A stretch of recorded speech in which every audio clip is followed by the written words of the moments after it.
we got a couch. Cool thing, it pulls out. I know. He gets out there fucking What's wrong with you? You know what I'm saying? I feel like I could listen to that 40, 50 times. What the fuck, Evan? It just wouldn't. Where was the boys? Listen, boys. Now I wanted it, and you didn't give it to me. I just like that so much. Check. I get real caught up. We put hear our me? heart and soul into that. I can't hear me. Okay, there it is. Sorry. All right. You good? I'm good now. All right, cool. I'm good. Welcome, Demo. Hey, how's it going? Hell yeah. What's your real name? I'm gonna call you Demo, but Anthony. Anthony DeMiceli. This is Anthony DeMiceli, Anthony man. DeMiceli. The guy from the radio. Yeah. Oh yeah, you can't dodge his voice on the No. radio. It's all over the place. Hi, this is Anthony DeMiceli. Yeah, Here at Drive America, and Yeah. the deals are swirling here. Yeah. Swirling. Whatever he says, something like that. You write that yourself? I Or they do. Give you a I script? write my own every single Oh, month. that's dope. Nice. Keep it fresh. Yep. I didn't know how that worked in the commercial world, if they had a guy for that or what. Well, some Johnny writes for him, but I do my own. Where do you record it at? He comes right up with a microphone right in my office at work. Really? That's awesome. Yep. He has his laptop, and I mean, he's super good at what he does. Who does it? Johnny Spazzano. Oh, okay, nice. Yeah. Oh, yeah. wow. I didn't know he was a commercial. That's dude. awesome. That's nice and authentic. You know, you don't have to worry about like going to a studio or anything. Like you just on the spot, you just get it and go. I have gone to the studio before. I will be honest, the quality's a little better in studio Oh, than I'm it is sure. on the mic in my office, but it's just way more convenient for me to stay right at work. Mm-hmm. Well, the cool thing about that though is that they've got the Border, and they have 94 Rock. So like if you record that through them, it goes over both stations, doesn't Yeah, it? yeah, and it also plays on, I want to say, the sports station on Oh yeah, AM. 1410 AM. Yeah. Yep, absolutely. Because they'll play AM radio. 14. Yeah, that's WFAN, I think, something like that. Yeah, 1410. I don't. 1410, I think yeah. it is WFAN still. Yep. Yeah. I've never hit the AM button in the car and just not heard static. I didn't know that was real. I always wondered why it was there. Truthfully. Really? Yeah, honest Oh, to God. that's my car is usually on. They've got 4 like four. AM. They've got like 4 frequencies, and you hear his voice on 3 of them. You know. That's pretty badass. That's a good percentage. What, do they broadcast off like a ham radio somewhere? Well, you guys are Yankee fans. They also play the Yankee games on that station, Yeah. don't they? Or no? No, they play the Yankee games are usually on 105.5 FM or but no, when we call into Ben Maller, that's 1410 AM, the winner. Oh, the winner. I Yeah, was me gonna and say, are you guys tuning into radio stations? Yeah, no, all the we're time? regulars on the Ben Maller show Yeah. about 4 a.m.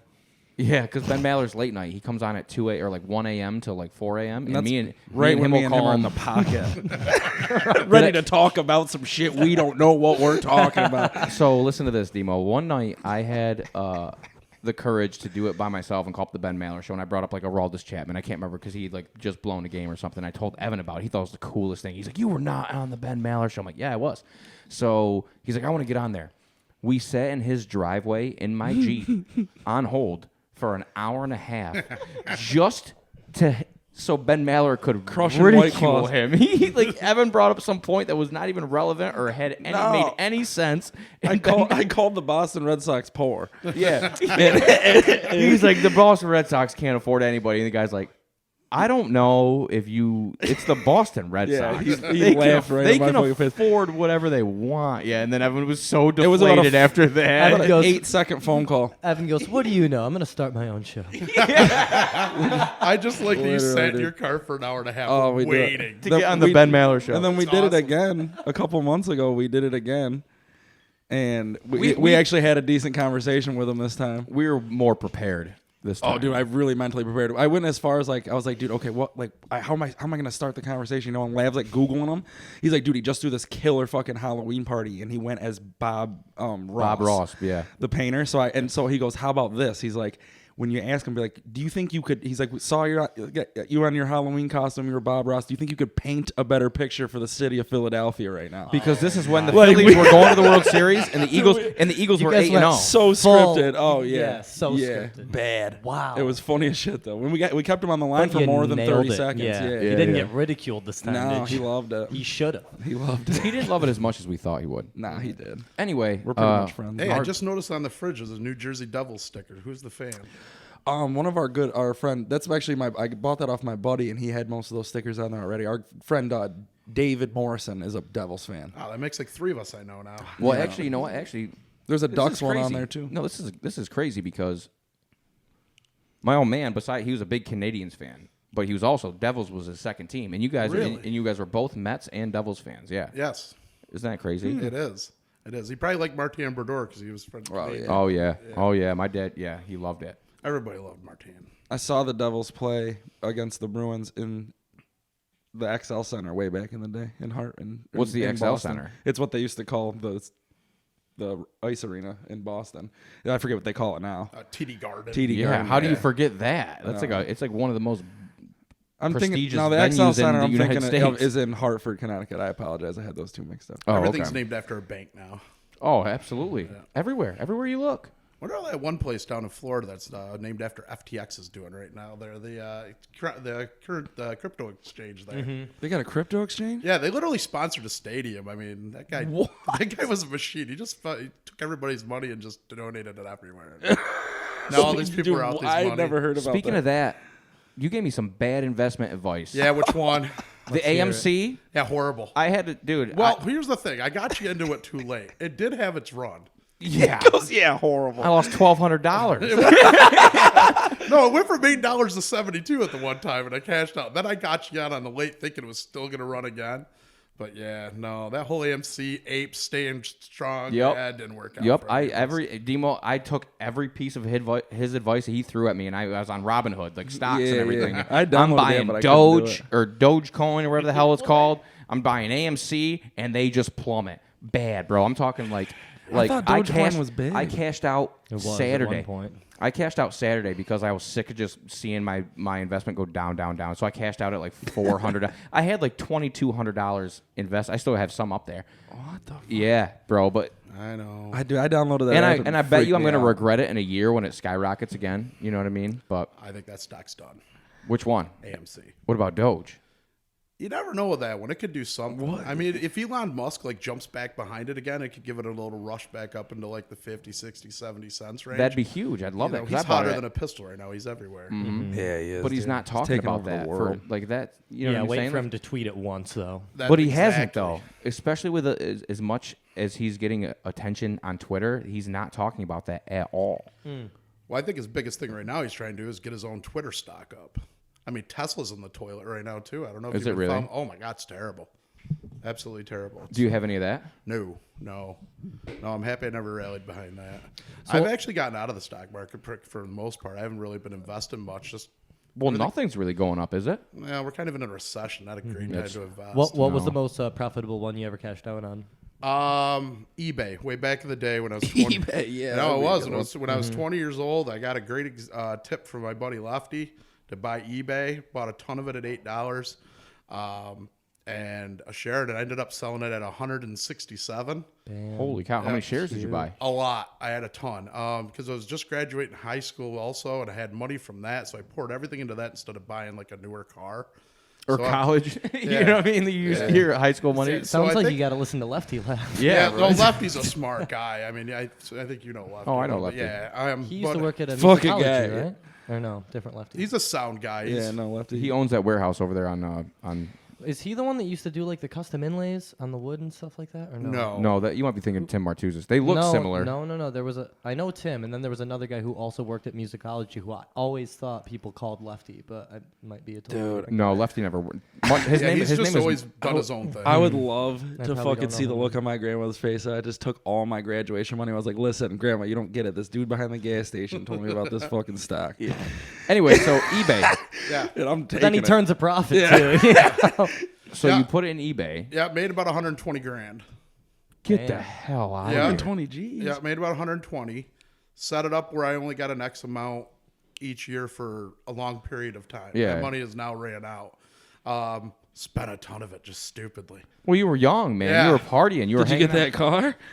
Yeah, eventually I did get a better car. Yeah, I did. But yeah, no, that was like my little bit of a get rich young thing, and then spent a lot of it gambling and spent a lot of it drinking and. Dude, you can't give a Partying. kid that age 120 grand and be like, oh, yeah, it's going to be there in a few No, years. it was a But bad run. Oh no way, man. I'd have that gone to 48 hours.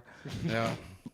That's a lot of money. Man, I don't, that was the most I ever did off the stock market. Yeah, AMC though, I did make good money when I made that run to 70. you did, yeah. Actually, I remember you said you made about 30 grand on that. Yeah, I didn't you? did. Yep, that was a good one for sure. It was a good time to cash out too. It was, and then I invested in other piss poor projects and just Yeah. But So you said you're pretty much out of the stock market now, though? yeah, I'm a little worried about it. I think we're just heading to recession, and I just don't think it's a good time to be. Oh, I in. think we're there. Yeah, Pretty well, much. yeah. You know. Heading. Yeah, the interest rates right now are scary. That's affecting everything. I mean, You know my milk addiction. That's $4 a gallon, bro. I know. You feel what I'm saying? Milk's I feel- $4 a gallon. Yeah. That's Buddy, more I'm than gas. feeling the effects of inflation. Yeah. Oh, it's worth more than gasoline. Yeah. Both financially and But gastrointestinally. why? Gas X pills though, same price. I don't know why milk's gone up so much. Though I really. You know what So I'm saying? bad, Like, yeah. what is the rationality behind that? Like, is there less cows? Like, I don't think so. Well, that's the thing. I don't get it. I know motherfuckers aren't sitting on their couch every Monday like me killing a gallon of milk. So where's it all going? Yeah, dude. Your milk intake needs to be addressed at some point. By a Dr. Finkelstein. Because I got some. I don't know. Oh, like I don't you know mean what. I don't know yeah. what type of doctor deals with the immense. You don't need a doctor. lactose You just got to intolerance. stop drinking milk, but you just won't. It calls to me in my sleep. doesn't I mean, there's worse stuff to drink. Yeah, but he's We're all drinking alcohol. Like, you gotta stop drinking milk. yeah, but he's extremely lactose intolerant. Oh well, You know what I Christ, mean? You didn't bring that up. Oh yeah, that's why we're talking about It's it, not confirmed though. bro. It's Lab confirmed. has confirmed it I'm multiple telling times. you, you are lactose intolerant as fuck, bro. I'm dude. There ain't. You don't need no doctor to tell you that. Like I can tell you right now, just living with you, you are lactose intolerant as shit. Yeah, probably gotta stay away from that milk. Anyway. All right. But no. So we mentioned about earlier. With all the. So you were 18. You had all this money. Yeah. And you gambled it. Oh yeah, quite a bit of it, honestly. Did you go on a trip? Did you go to Vegas or? Did Oh, you I've been just- to Vegas a lot. Like I used to. Me go too, like about 10,000 times. Yeah, I used to go 3-4 times a year. Yeah, no, it's You like- do no. He actually does. Like when he's not joking. He's been there Yeah. probably 35 times. I've Oh no, I've been there probably way that more many than that. You've been there more than that? Way more than that. You ever been, Lav? No. Probably. Me either. Lav just got on his first airplane this year. Who's that soccer player you and Bob hang out with? Okay, so I don't know him as much as Bob do. I'm trying to think of his name. Bob knows him, and Bob hangs out with him. He's like a big deal though, right? Oh yeah, like multi-millionaire. Played in the Premier League. Played in the German league. Yeah, and now he's like an analyst for Fox Sports. Like Bob knows him more. I ran into him one time with Bob. That was it. And I really didn't even get to Gravison is his name. Okay. And yeah, Bob knows him real well. He's like hangs out with him all the time. Like the guy talks to him. You guys, you can Google this guy's name. He's like a hero in wherever or Europe or wherever the hell he's from. And then he met Demo and Bob Abbott. I don't know if you remember Bob, Yeah. the delivery Oh, yeah. driver. You know Yep. what I'm saying? Yeah, man, I know, but And for whatever, he just loved these dudes' vibe. And How could you not? got like their for real. Well, he loved their vibe. I have my own Vegas friend that now just recently passed away. Me, my buddy Matt Bustler, VJ Jibo, we became friends with Coolio. Get the hell out No, of I here. swear to God. Every time God. we'd out there, we'd hang out with you. We used to go to breakfast with R.I.P.. him. Yeah, R.I.P. Like Coolio was like the celebrity friend that I had that lived out in Vegas. Like he's a great guy. You knew Coolio like that? Knew Coolio like that. No, Absolutely. you didn't, Yes, I bro. did. I've got pictures of the phone I can show. Like up. Gangster's Paradise Gangsters Coolio. Paradise Coolio. Oh yeah, No we've got a bunch way. of pictures. Bro, I could have sat here for 11 months wide And awake not guess and not guess that. Coolio. Yeah. Oh no, he was like a great guy. Like we'd walk around the casino, and like still to this day, like he'd always have the hat on and still have the same look with the hair going out through the Yeah, hat. yep. Girls would walk up to him and be like, "Oh, hey, are you Coolio?" And he'd be like, "Yeah, baby. Why you want to go on a Gangster's Paradise? Want to go on a fantastic voyage?" Like he just all of a sudden like, fantastic you voyage." staying here at the Rio?" And they'd be like, "Yeah." And they're like, all of a sudden he'd just like walk off with them, disappear, and we like, he'd be like, "You guys gonna stay here?" Like, "Yeah, we'll just go gamble for a little bit." Like, he'd come down like an hour and a half later, and just way. that guy was just unbelievable. Like we'd go out to breakfast with him the very first time we met him. And he's like taking Matt Bustler's breakfast. And he goes, "Well, I got to feed the hose at home." He's like, I'm serious. It was surreal. But Wait, then wait. we just hung out with him like every time afterwards. So this wasn't a one-time thing. This Oh was, God, no. How did you got Coolio's number? Nope. So we met him through my buddy Lou, who I hang out with all the time out there. Who I met actually through a sports gambling like not so much a Reddit, but it was like a. Like a forum of some sort. Forum of some sort. Yeah, I met him through there, and I told him I was coming out to Vegas, and I met him, and I hung out with Lou like 3, 4, 5 times before then. Well, finally, he's like, "Hey, we're going to do breakfast when you get in town the next day, right? I'm like, yeah, we're going to go over to the Hash House, which is like one of our favorite places to eat in Vegas. He's like, hey, you wouldn't mind if my buddy comes with us, dude? I'm like, no, of course not. Well, just like, don't act too like starstruck. It's Coolio. And I'm like, oh, okay, no big deal. So like, we thought he was kidding. And like, all of a sudden, like me and Matt Musler, we're like sitting there and all of a sudden, sure as fuck, it was Coolio, like coming to eat breakfast with us. way. Yeah. And from there, we became friends. That's wild. Because if the way you just articulated it, I would have expected like he's like, hey, just don't act starstruck. It's Coolio. Like it's cool. You know what I mean? But no, he actually meant it's Coolio, the guy. You know what I'm saying? Like that's crazy. Super down to earth. Like talk to everybody. Like you couldn't ask for a better guy. And the funny thing is, like, he had a ton of money. Like he sat down, like he was honest. Like he's like, oh yeah, at one time I had like $5 million, and he was at one time he was hot with the Gangster's Paradise, and he had the video from that one movie that was real bad. I mean, he was on the top. He had multiple #1 hits. And he's like, you know what? I grew up in a poor area. He goes, I blew through all my money. He goes, nobody ever taught me how to take care of my money, and now I've got like $500,000 left in my name. He goes, but the thing is I get offers all the time to go on the road and possibly tour here and there. He goes, but my real passion is cooking. I go, oh, okay. What? So he used to try to invite us over to his house all the time because he wanted to make us ribs. Like, so that was like his big thing. He just wanted to cook for people. He had a house in Vegas? Yeah. Oh, he lives in Vegas. That's where he lived. That's where he passed away. Oh, okay. And he like had a cooking show on like some syndicate channel in Vegas at like 2 a.m. He was more proud of that than he was of all of his music career all put together. Mm-hmm. And before he passed, I could tell, he's probably getting lower on the money again. He did tour around in Where Are They Now 90s tour type thing. Okay. So he did do that for like 6, 7, 8 shows around like the West Coast. But like it wasn't his passion. It was cooking. Dude, could you fucking imagine you go up in Coolio's house and you just see he's like, hey, you don't see my video? Yeah, right. Well, no, dude, his career was kind of cut short. But he did the Keenan and Kel theme song. I don't know if you guys knew that. Yes, he did. Oh, he's the guy he sings he's actually in the opening. Yeah, I credits remember him in there. Yeah, but he was on Chappelle's show a couple times. that's what I mean. Like he must have gotten paid to do appearances, though. You know what I mean? Yeah. Like I still think he was making some here and there. But for sure. And he's got to get royalties from everything, and depending on the record deal he signed. Like a lot of the times, most of he liked to gamble too, though. I'm sure he got he didn't have a financial advisor and he lived in Vegas. I'm sure he got a decent chunk from Weird Al too.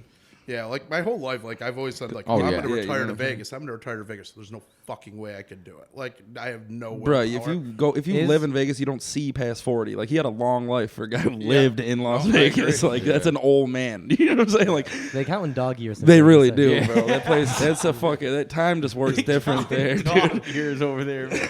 That's wild. You wake up 40. You go to bed 26, wake up 41. In Vegas, it's a wild place, dude. It just sucks you in. You get really lost. Is.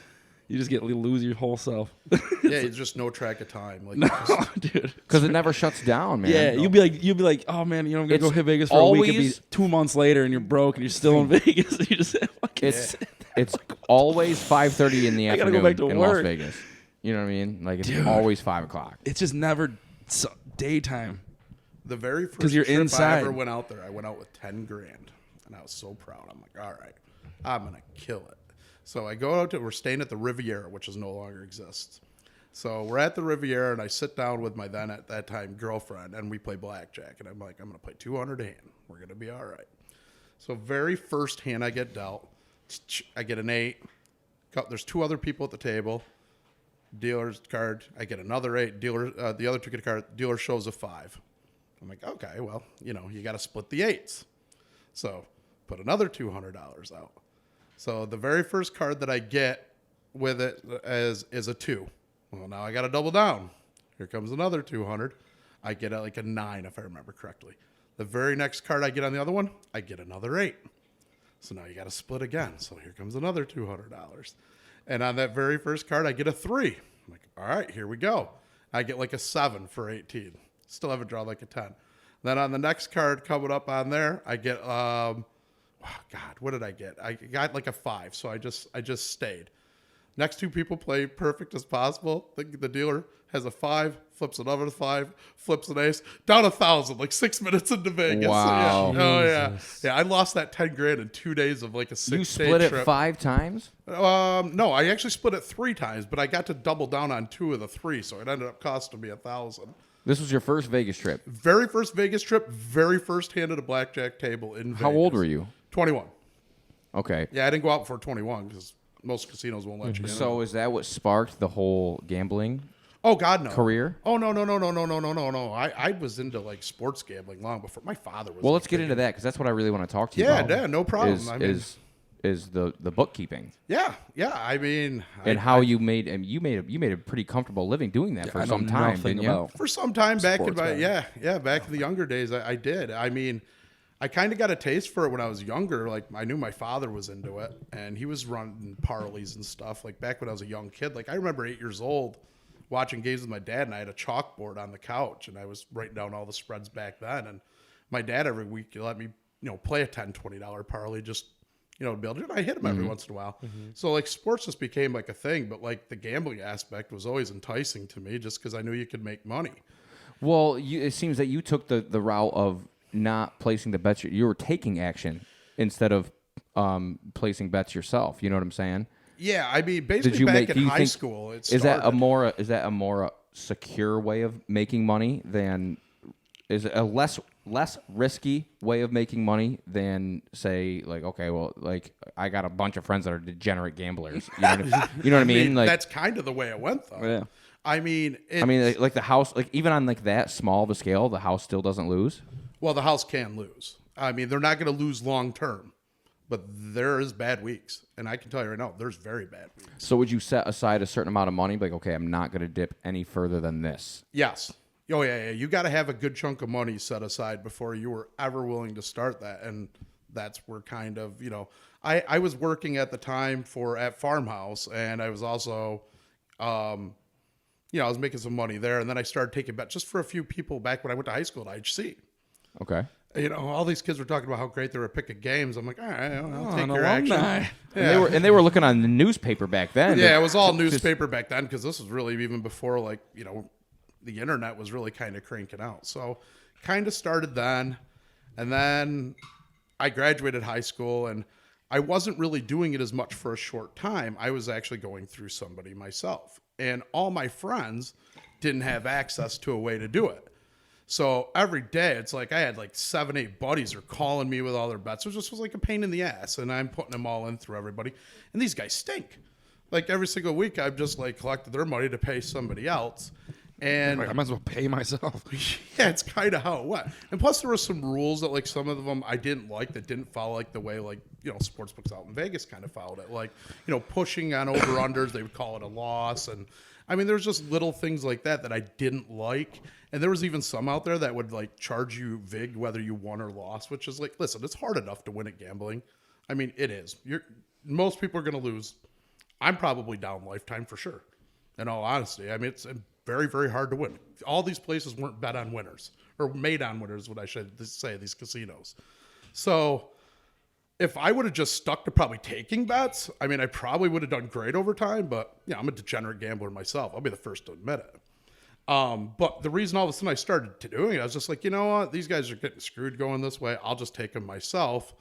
And yeah, I mean, it's kind of how it started. So you were in college? No, I never went to college.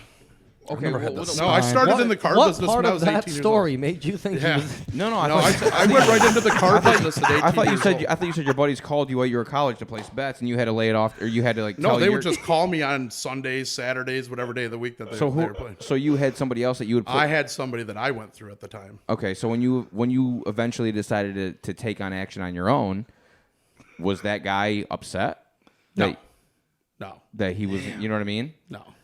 Nah, you don't get upset. When was this? What year was this? You thinking? Let's see. Graduated high school in 97. God when damn! I Jake was was born. 4 years That's old. when Jake was So, born. this was 95. probably 1998. Dude, I just learned what the words over under mean like 6 months ago. And you're talking about starting a fucking gambling ring, and I'm 4 years old. Well, it was never a ring. It was just me. That's nuts. Like all these other people lay off, do this. Like, no, I never. No, that's did. when that's when you started taking action yourself. 98. Well, in high school, it's probably 96. But I mean, actually taking this and then a few other people, yeah, probably 98. Okay, go ahead. Did you ever have obviously you said your dad was into it and he had you like pick other sport. Did you have anyone else that you were like betting against as a kid that like kind of made you wanna? Because that's how Uncle Tom was for me. Like he would literally like take us in like bets when I was 11 or 12, and just rob us out of money. But then we wanted to find out like, oh, like What's it like shit, to like, win he for took- once? Yeah, well, not only that, but it's like, oh, like he took the over. What the fuck does that mean? Like, you know That's what I why mean? Alex So, like, takes I it was, real like- I personal was, now, like, and he dude, gets in it. dude, He's so because, sick of that dude, shit. One of the autistic puzzle pieces that lined up for Alex was sports gambling, and I think that's why Because he had that guy. Well, he got sick of losing money to your Uncle Tom. Yeah. Pennies on the dollar, and he was Pennies like, on the "This dollar. is bullshit." Yeah, And I Yeah. love him. I'm turning this loved franchise your Uncle around. Tom. I Yeah. loved him. He's like, I'm smarter No. than this. He was I can do this. Yeah. No, but he definitely was the one that got us into it. So was it pretty much just your dad, or I would like- say my dad was like my most major influence. There was a couple other people that were an influence that kind of taught me the way, but I don't really want to mention their names. Yeah, no, No, that's you're fine. But That's yeah, fine. there was two that I mean, still to this day, also sports gamble themselves that are Yeah. good friends of mine. And Yep. Dude, I didn't know you liked it like that. Oh, Like, yeah. I'm the Dude. only person in this room that's never placed a bet on a single thing in his entire life. Wow. Or don't like do it. push-ups. That's Like I'll do crazy. like put like something stupid, but I don't bet money. Yeah. Like what I liked what you just said is like Or, like, you having didn't lemon. know like the thing, and like even you just said you just heard over under lingo for the first time. Yeah. Now that it's legal, it's so different than what it was back when I was younger. I mean, you had to kind of learn through other people a lot of this stuff when you were coming up, or you had to read a book or something. Now it's like they just throw this stuff in your face. You watch a football game or a basketball game now, all they talk about is the gambling aspect. I mean, what the point spread is, what the live spread is, what The the money over-under is, line, what everything. the money line. Yeah. Yeah, it's almost like you watch these pregame shows now. They don't even talk about so much the players and the game plan. It's like, oh, who we get a bet today? What's Yep. the under? Really? Yeah, it's yeah. so Oh, yeah. all about and you, gambling. well, now. you It's can't insane. help but think too that it like has to have an effect on the game. Like that when Vegas picks, All pro sports are well, fucking that- fixed. Yeah, no, 100%. I'm with you. 100%. Every yeah. single one of them. And- No, they're not. No, The so- refs can fix anything. You call a hole Not in the baseball. penalty, You every play. cannot No, fix baseball, and you still- cannot baseball's fix tough. golf. I mean, it's been done though. Baseball's been fixed. Oh, you can fix golf. You can't fix It's an individual golf. sport. You can Oh miss yeah, a you could putt. just fucking miss a putt, pop one in the water on the 17th but- hole. No one's gonna think anything of it. Yeah, but say somebody dunks one from 85 yards, like you can't fix that. You can't. But here's you the know what I thing: mean? back to baseball, the umpire strikes the balls. Yeah, it's been No, bad this last man. couple of years too. It's been and bad. no, and here's another thing to that, because they're even this close to making the home plate umpire only call safer out. Like Yeah. they're going to automated strike zone within the next 5 years. Good. That will be great. that will be great. Yeah, consistent. Absolutely, I agree. Then they'll really be able football- to fix it. If, Yeah, if a robot's right. controlling it, then Yeah. they'll really be There's- able to fucking do some Well, sketchy well, shit. you can't. Yeah, you can't Well, help no, but think there's- that too, because like you're playing slots at Vegas. It's like that they know how much that paid out, and then like you hit 1,000, they just won 10. Like, come on. I'm talking as far as discretion goes. Baseball's at the bottom of the list. There's a ton of discretion as a referee in football and basketball. I'd say football's probably up at the highest. Oh my God, level And of it's basketball. insane. And Yeah. basketball, yeah. But like you can't.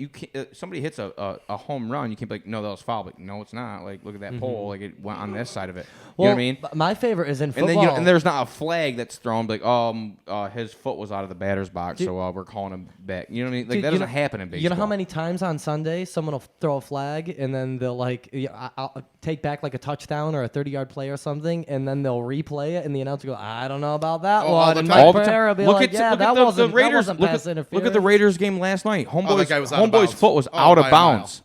It should have never came Wait, to on that last play? Yeah, and Oh, no, not the before the last last play. play. The tying play, and they go, "This is the best angle that Fox has." I go, "Bullshit! Yeah, it's this way is up the in the only rafters." angle they have. Yeah, like this is way up in the rafters. That ain't like the best angle they got. They got one on the pylon, like- for fuck's sake. That's the worst thing I've heard since. They And gotta I'm They fucking said this that. up. They said that. His Yeah. mic's peeking. I'm peeking. No, not you. Laugh at this. No, I started shouting. I'm sorry. And I hate to bring this kind of switches subjects real quick, but like that's the worst thing I've ever heard with that bad angle since.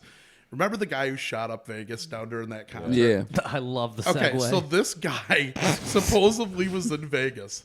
3 weeks every single month. Like, you remember the stories. Like, they said, oh, this guy was a high limit gambler, this and that. But if you remember, all we ever got to see was 2 pictures of the guy. Yeah. One walking in an entrance from about 90 feet away, and the other one like a sideways shot of his head at a slot machine. You get a nice Yeah, side. it's Okay. MGM. I'm calling grand. horse shit Yeah. because there's cameras everywhere. Yeah. I've literally watched people walk into a casino and just like as soon as they hit the door, if they're like banned from the casino, I've watched like casinos immediately throw them out. Oh, they've like got they it. got the close up of. Oh, they got you in the everybody's face. parking lot. You don't. Dude, yeah. they've got to have like facial recognition. Oh, and shit like absolutely. that up the- But to yeah, see You ever like- seen Ocean's 12, bro? Like, Yeah. grow up. But to say those were the only 2 pictures of that guy that shot up the place, still to this day, just dumbfounds No, me. it's but- like the I always thought the 9/11 like when the planes hit the fucking Pentagon, and it's like they didn't have 1,000 cameras yeah. Yeah, that's to capture and they had 5 bits of this fucking. It's like, dude, we're like From right. the gas station across the nothing. street. Yeah, nothing. Literally right this minute, we're shooting in ultra 4K on a fucking cell phone. Yeah. You know what I'm saying? And you're Yeah. telling me you can't get the perp from a half mile out, or like, you know, with Or a even fucking in the building. yeah, you know like what I'm saying? yeah, it's Can you guys hear me? Like I can't really. Oh, sorry. Hold on. I killed you. You want me to I- just go I all the way started down? shouting. I started shouting. That's perfect right Yeah. there. No, for real though. Like that. But that's what happened in this game. Like, oh, this is the best angle that they could get. I'm like, way up. there's a There's drone no- flying on the field. They could fly that bitch right through fucking homeboy's legs. Come up Yeah, and be like, bro. Dude, at the end of they have those fucking you see that Amazon. play? Yeah. So they've got those fucking like Amazon 3D analytics where they literally are like, oh, he had a 20% chance of catching the ball. They have a full 360 motion camera around Everywhere. like every single play. everywhere, All the Dude, time. There's a Yeah. camera on the pylon. They show it all the time. Yeah. And they're like, oh, this is the best angle we got, and it's literally like from the 18th rafter of the building. I'm pretty sure they got some of the centers wearing GoPros and shit now. Dude, but like going back to like, dude, I don't know if you guys heard, John O'Brown just played in the state championship at the Dome. You know what I'm Yes. saying? And my buddy works with me at Goodfellows. He plays on the team. He's like, yeah, we ended up losing. You know, he's like, but we got fucked, bro. He's like, we ran a double reverse play, and our quarterback was 30 yards up the sideline, and they blew the whistle because they thought our running back had the ball and got tackled, and the kid was gone, and they called it back on him. Yep. And it's Yeah, like, but that's bro, that's you're bad on the reffing. Megatron, bro. Like, No, It's- you let it play out, They and let then you you call it play back. on the turf, the dome, but they don't put you on the Megatron. You know, and they're not going to review that at high school level. You know what I mean? that's crazy to me. But I on a- mean, that but being said, regarding It's that the New state England championship. Raiders No game, rebuttal. that play that fouled up, that was the worst play I have ever seen in any sport, not just the Yeah. NFL. What was he thinking? So it's funny because like you have to do that when you're down and there's 0 seconds left. Right, But, that like, was my only dude, thought. you had overtime. Right. You had literally fall down and he rugbyed it to the fucking dude behind him, which worked. And then the dude was like, I'm gonna throw it 30 yards behind me to the quarterback. wrong team. Well, he was trying Well, to he hit was- Mac Jones. He just What was tried. Mac Jones Yeah, gonna and do did with you it? see what happened to Mac Jones after the dude caught the ball? Dude, he got bulldozed. Did you see that play, Ev? We tried to hurdle him and got spun. No. He just, No, it bro. was- Yo, Oh, that was Josh Allen, not me. yesterday Yeah, no. was literally the biggest. You know I'm not a matter. football. Like No, this I is. know. I'm not so far out of my element with the gambling and the football. And Dude, shit. I'm Like, I surprised. don't do I'm any of surprised you this. haven't said anything about the fucking Cowboys loss yet. So That was so, pretty much the same thing. Yeah, Not that really, was- but that was it was pretty bad, pathetic. too. Yeah. Everybody's hammering on Dak for losing that game though, but if you watch that It's the pass, hit him defense. right in the hands. I was gonna say they were up by 17, and I Yeah. feel like the defense gave up way too many points. well, that was an amazing in the- pick. The guy, it was Yeah. about to hit the Oh, ground. and dude, he you know grabbed what's it. crazy? And this, I'm like pretty upset at myself for this, but there was a point in time where like Cowboys are up, 21-7 going into the half, and I'm like, all right, they start coming back in the third, fourth quarter. And I find myself literally rooting for the Jags because it's like I don't know, dude. They're like, a likable team. They are a likable team, man, and they're like. I love me some young- Trevor Lawrence. dude. Yep, he's great. Young quarterback, and dude, the smile on it, dude. How the team was getting amped up, and how the Cowboys are playing in the whole stadium, like, dude, I don't know. I was like, dude, good for them, But then it started getting real close, and I was like, hey guys, like, turn it on, And then when we fucking lost, I was so mad, but I was still fucking so stoked for the Jags. So stoked for the Jags. As a Giants fan, you can thank me for getting you into the playoffs. Yeah, yeah, By the way, seriously. and I'm a Giants fan, but there was 2 of the worst calls I've ever seen in my life at the end of that Giants-Redskins game. Now, have you seen the controversy regarding one of the last plays of that game last night? No. Okay, so I keep calling them the Redskins, the Commodores. I'm gonna get you guys. Commodores. Commanders. The Comanches. Yeah, whatever. That's Hey, actually he goes more over to get you guys in racist than trouble. Redskins. It just makes no sense to me. It like What if we as a change it to, like, sports the fan, Mohicans? whenever I used to call them, the Redskins, I never thought about it of ever being any kind of like racist comment. It was just who they were, and it was a fitting name. It kind of sounded good. Like now I don't even know it's Commanders. Yeah. But anyway, so Terry McLaurin. Why did you say that one day? You said something about them, and I was like, "That's not even a team." Like, remember you said something about like the Commanders, or like something like that. I was like, "That's not even a real team." what are we talking Like, about, and you're like, college? "No, that's what they renamed." Yeah, Oh, okay. remember when they went by Washington Football team? team. Oh my Stupid. God, yeah. Football team. That was bad. That's better than So the Terry Commanders. What McLaurin's sport lined up do on you the play? outside, and the referee literally looks at him and tells him, "You need to move up." This is before the play is snapped because he's not lined on this line of scrimmage. So he takes 2 steps forward. He literally looks at the referee and goes, "Am I good?" And the referee nods his head. He gives a thumbs up, and the play starts. The referee immediately throws the flag Shut on the him. fuck. No, he didn't. And the Commanders scored on that play, which would have made it a 2-point game. So now all of a sudden they move them back. Offside square. And then the very next play to end the game. Now it's 4th down. The Giants corner absolutely mugged the receiver in the end zone. I mean, horrible pass interference. No call. Wow. And you're a Giants fan. I mean, yeah. I mean, I was Wow. happy we They're won. not even Yeah, trying to but- hide it anymore. No, You're not but at even that trying point, to yeah. hide They it. don't even give a fuck. And it's all They because want- of They're- gambling They aspect. want I'm Vegas telling to you. see that they're making it right. Did you guys see a few weeks ago? It's like Tua's over, or like his hit yards were like 299 or 300 rather, and he got 299, and then they pulled him in the third. They were up like 3 points. They literally pulled Tua up 3 points, and they were like, "God, if he gets another yard, like that's gonna break the fucking books and take it." It's the like we dudes- can't have it's that. like the shit. dudes from Impractical Jokers are down like, all right, hey Murr, tell him to move up. yeah. Then hit him with the Right, flag. yeah, Commanders dude looks at the ref. He's like, "Am I getting?" He's like, Like you got to see this play. I mean, it's crazy. I did watch that, and I didn't analyze it like that, but I definitely did not see the referees tell him that he was, yeah, you're on the line. Oh, that's why McLaurin he's like, "You told me I was good," and the ref's like, "Gotcha." I mean, it's just like, "Psych," he says. What did Stephen A. Smith He goes, have to say "I about got it the this morning? Giants Oh, he's too defense. busy It's bragging on fantasy Dallas." playoffs." Yeah. man." Can you hand me the Addy? Yeah. Do you do fantasy or anything like that, or is that I too do. long? I'm in 3 leagues. Okay. What's the buy-in for those? Because if you're into sports gambling, I can imagine. I mean, like the biggest league I'm in is like, well, probably by the end it's done. It's like $400. A buy-in or a payout? Oh no, the payouts are a lot. Like per team, it's $400. I got you. Yeah, I stink at fantasy. Like Yeah, it wasn't my Dude, thing. either. fantasy's tough though. Well, the problem is once you get in No, too no, many no. leagues, you have No. too many people to cheer for. Then you're playing yourself in leagues. It's I am very adamant about one fantasy team Yeah. because you can't. You're literally like, yeah, Josh Allen's my quarterback, and I'm stoked. And then you're in another team like, oh fuck, like I hope he doesn't Josh do Allen well, doesn't yeah. throw a touchdown. I'm playing him in this league. That's And so then- yeah, dumb. that's what I don't Well, like. listen to So this, though. dumb. So I'm in one fantasy league, unbeknownst to me, because I was never able to log into my email. I paid to be in this league, and I haven't changed my lineup once. I mocked or auto drafted. They haven't changed it once, and I'm in the playoffs. There's six. Wow. There's 6 out of 20 guys That's in the crazy. playoffs, and I'm in the. I haven't touched it because I haven't been allowed to be. Well, accessed now's into this the email. time to touch it because I now you can't. can set I your still lineup. can't. Yeah, but you're now you just can gonna make some win. money. You're just gonna. You know win. what I mean? Yeah, you're just gonna win the whole time. I told the boys that the league I'm in that I could not draft this night. Like I'd be at work, and then I get out of work, and I had auto drafted. And I was like, what the fuck, guys? Like, this is a paid league. Like, what the fuck? Derek Carr was my goddamn quarterback. I was like, what? So I had to make a lot of adjustments, and I ended up making the playoffs. We only had 4 guys go. But the loser gets an L tattooed on their ass cheek. wow. It's hard. No So- way. So I auto-drafted for that league.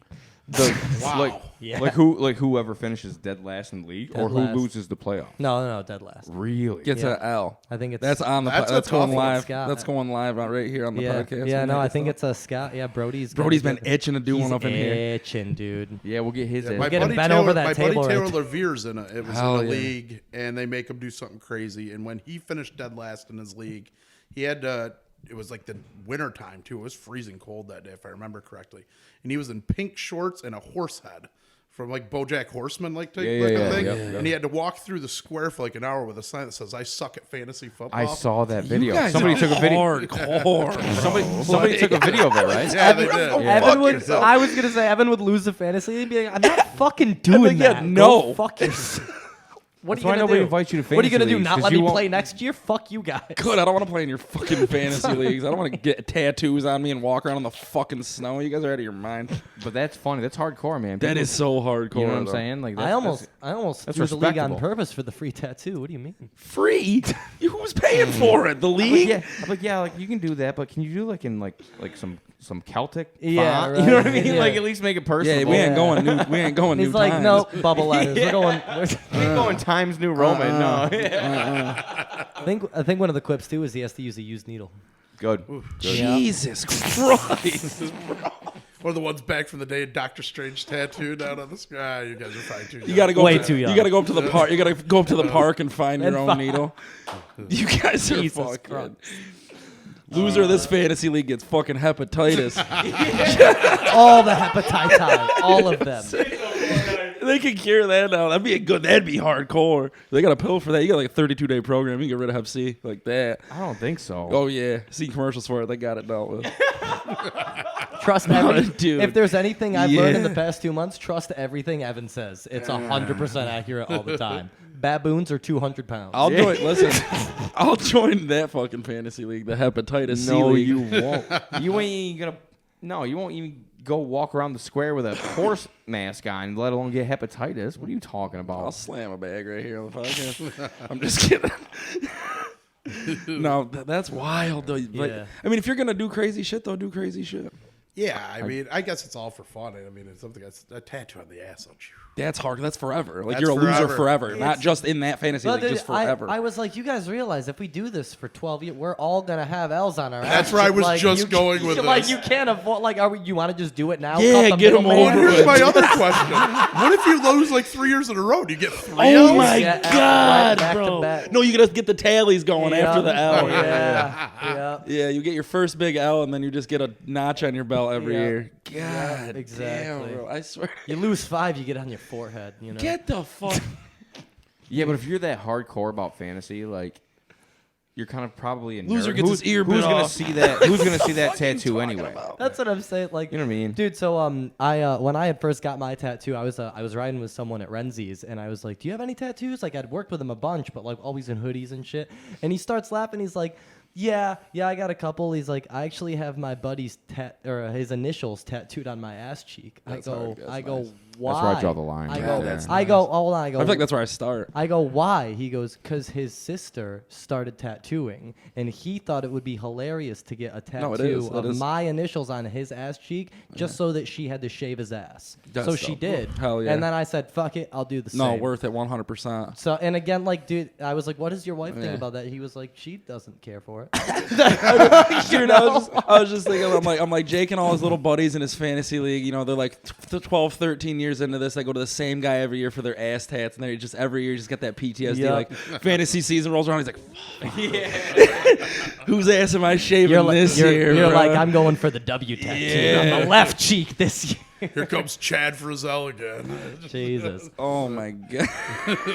I There's will just the be- one kid in the I group who will never be- had to get one. He's like, I'm coming for you. This I will be year. insanely Right? surprised if he actually ends up getting a tattoo on his ass. Who? Whoever loses, I think it's looking like You would Scott. do it. I know you would do it. Oh fuck yeah! My boy Scotty. Because I don't back down, Evan. I know. follow through. Yeah, with you're shit. pretty hard. You're pretty pop punk, dude. I try. It's all those skateboard scars. You Yeah, numbed just- up to pain a long time ago, emotionally, especially. I'm just trying to die at this Dude, point. yeah. But, You guys were just playing in the street for fun back in the day. I don't understand. But regarding though, like your fantasy, like that you are bringing that up though, like now you see all these daily fantasies as well that you can play through all the DraftKings and the fan duels and this and that. Do you do that? No, I don't. Oh, see, No, that's and, where but I'm gonna Alex tell you gets what. into it. I've watched people get destroyed on this. I mean, I have a couple friends that have lost You've just seen lives get ruined real fast. obscene amounts of money over daily fantasy. So, wait, Like way worse than sports gambling. They- and I'll tell you why. you're saying they're losing it or they're getting it? Oh, they're losing it. There is somebody that I do know that actually hit pretty good one time. He's actually on my bowling team on Thursday nights. And he hit one for like 33,000. But he, I don't know how much he's gave back, but I'll tell you what, the problem with this is, at least with sports gambling, and here's one thing I'll say, it's 50-50. You're either going to win or lose, or you're going to push. Mm-hmm. This daily fantasy that these people are playing, it's like playing the lotto. And like they're like, oh, I played $100 daily fantasy thing today, and I'm going up against 138,000 people, and they're like, they think they're gonna like hit these $1 million pools, and it's very, very hard. Well, to that's do. what the DraftKings commercial said. Well, Yeah. so I think When that's I- more Sell it. dangerous. I think daily fantasy is more dangerous than sports gambling. So when That's a you're good saying point. like the daily fantasy, are you specifically referring to like you get all the players, you get a salary cap, and then Yes, you pick your 100%, lineup? yep. Okay, so that's what I used to do remember when FanDuel was kind of fucky in New York? Like it was like legal, then it wasn't, Yes, and then 100%. and then it just recently came back. Back then, that's what I used to do, and never won anything. Right now, Yeah, we're I doing, tried it. I sucked. Now my brother and I are doing like the sports book, like the parlays, the same game parlays, and everything like that. Do you do that? Yep. And that's So like so and you're so saying needs to rush for a that's- certain amount of yards, and then homeboy needs to pass for a certain amount. and kind then of thing. I'm like, this guy gets a touchdown, Yeah, and then yeah, like yeah. these guys. So is that what you do now, or do you not? I do sometimes. I play player props. So okay, Rarely, don't play a lot of them. Most of the time, I'm playing a side or I'm playing a total. I'm not big into parlays. If I do play a parlay, I'm playing a 2-teamer or a 3-teamer. I never play these 6, 7, 8, 9. Listen, I see these crazy payouts, and I would love to hit one someday, but the odds aren't there. When I sports gamble, I'm not doing it for fun. I'm doing it to try To to make money. Make money, yeah, like 100%. And gotcha. I'm not saying like that's not everybody's goal. But like, I have a lot of friends that are, they fart around with it basically, and they're playing $60, $70 a week. Like, my average bet's like $500 to $1,000, $1,500 a game. Like, I take it super serious. I probably put like 30, 40 hours a week into studying this stuff. I gotcha. So so Alex, my younger brother, he's the one who's like really into it, and he's just broken it down for me pretty much. And I used to just do, like I bet like $10 on like this 3-to-1 odd thing. So it's like you bet 10, you win 30 or whatever, and it doesn't hit, you're out $10, right? Right. He pretty much explained to me, it's like you break that $10 into a bunch of different, but like you bet a quarter, you bet 50 cents, but you're up in these legs for the parlays to where like if 11 of these things hit, that 25-cent bet is going to be higher than that $30 payout for your whole $10 bet. Yes. If 11 or 12 things happen, not just that one thing. Right. You know what I mean? But it's so hard to make 11, 12 It is. things happen. It's so hard to make that happen. But I feel like if you're betting that $10, you can place 30, 40 bets as opposed to just one. Yeah. And so that's kind of what like him and like I haven't done all that great. I probably broke even at this point. He's won some pretty fucking good money already doing it. And I'm not going to disclose any numbers because he's not betting $500 a week or anything like that. But for what he is betting, he's winning a lot. And I feel like if he was betting a lot, he just, there's something about it that it just clicks. It's Well, because it does happen. Yeah, it's not, you know what I'm saying? Like, it does happen. Like, those 11, 12 things happen. You know what I'm saying? But at the same time, they don't happen often. And also, you can't bank on, especially if you're not doing like 25-cent bets. You know what I'm saying? Like, if you were playing more money for that perspective, you're not going to bet $50 on a fucking 12-leg parlay. You're not going to do it. But here's the people but do, no, though. but here's the thing. Oh yeah, So- I'm not so- gonna. Let and- me specify. I'm not they gonna. do. Alex and here's isn't what gonna. happens Yeah. with that. Like, so 12-leg the parlay.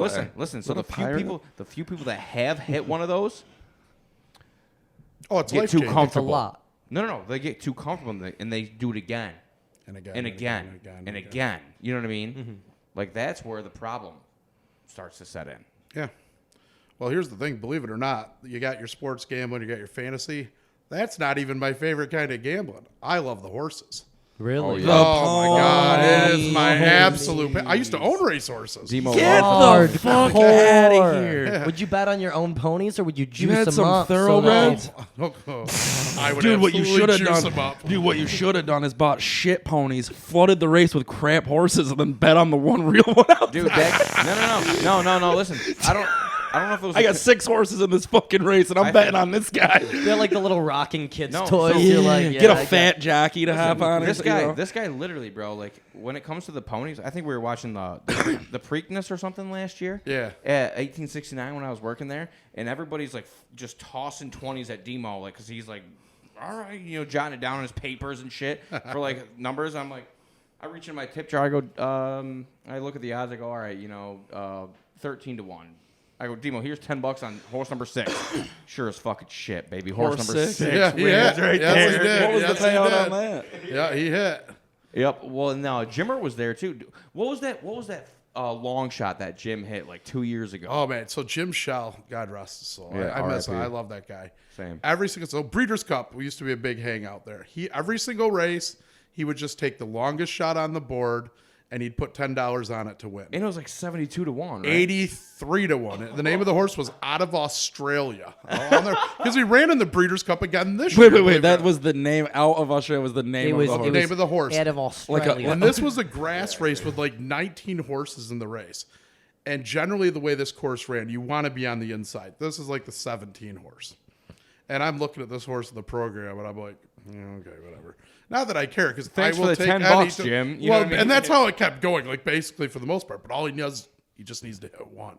This horse got jet lag. And bro. this horse, was just behind, come a long way and from all of a home. sudden, coming down the stretch, there's a horse just flying on the outside, and I hear Jim going, "That's my 17!" And all of a sudden, I'm looking up at the TV. I'm like, "Oh, son of a bitch! It is a 17!"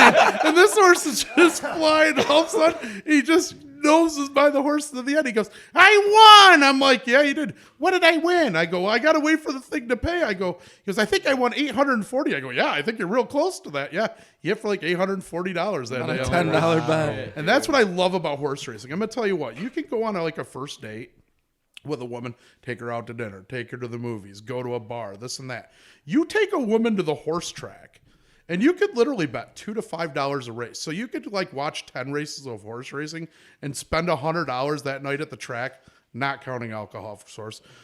And you're going to hit some of the races too, because most of the time they're going to bet on the name and they'll hit one or two. But it's a great night. Like watching horse racing live, it's an awesome 2 minutes. I've never heard anybody be like, "Oh, this is boring." Where can you do besides Saratoga, Saratoga? right? Oh, Is that the Saratoga. closest There's place? Finger Lakes. Vernon Downs has harness racing. I mean, there's those 3 places are all fairly What is that? close. Turning Stone? Isn't Yeah. it Vernon Turning Stone? Yeah, Vernon There's a Downs. track No. there? Vernon's different than Turning Or is Stone. that Verona? Oh, It's yeah. in Verona, yes. Yeah. That's the kind of horses I had. I had standard-bred harness horses that raced at Vernon Downs. When does that happen? Usually, probably. It runs from the fall, middle of summer? April all the way till the middle of November. I used to deliver up in Lake Placid too. You ever go up there? Yes. Yep, I used to deliver to the carriage There's a horse races up racetrack in there. Placid? Yeah, it's like right outside of downtown. Yeah, right up by the ski jumps too. Yeah. Why no more horses?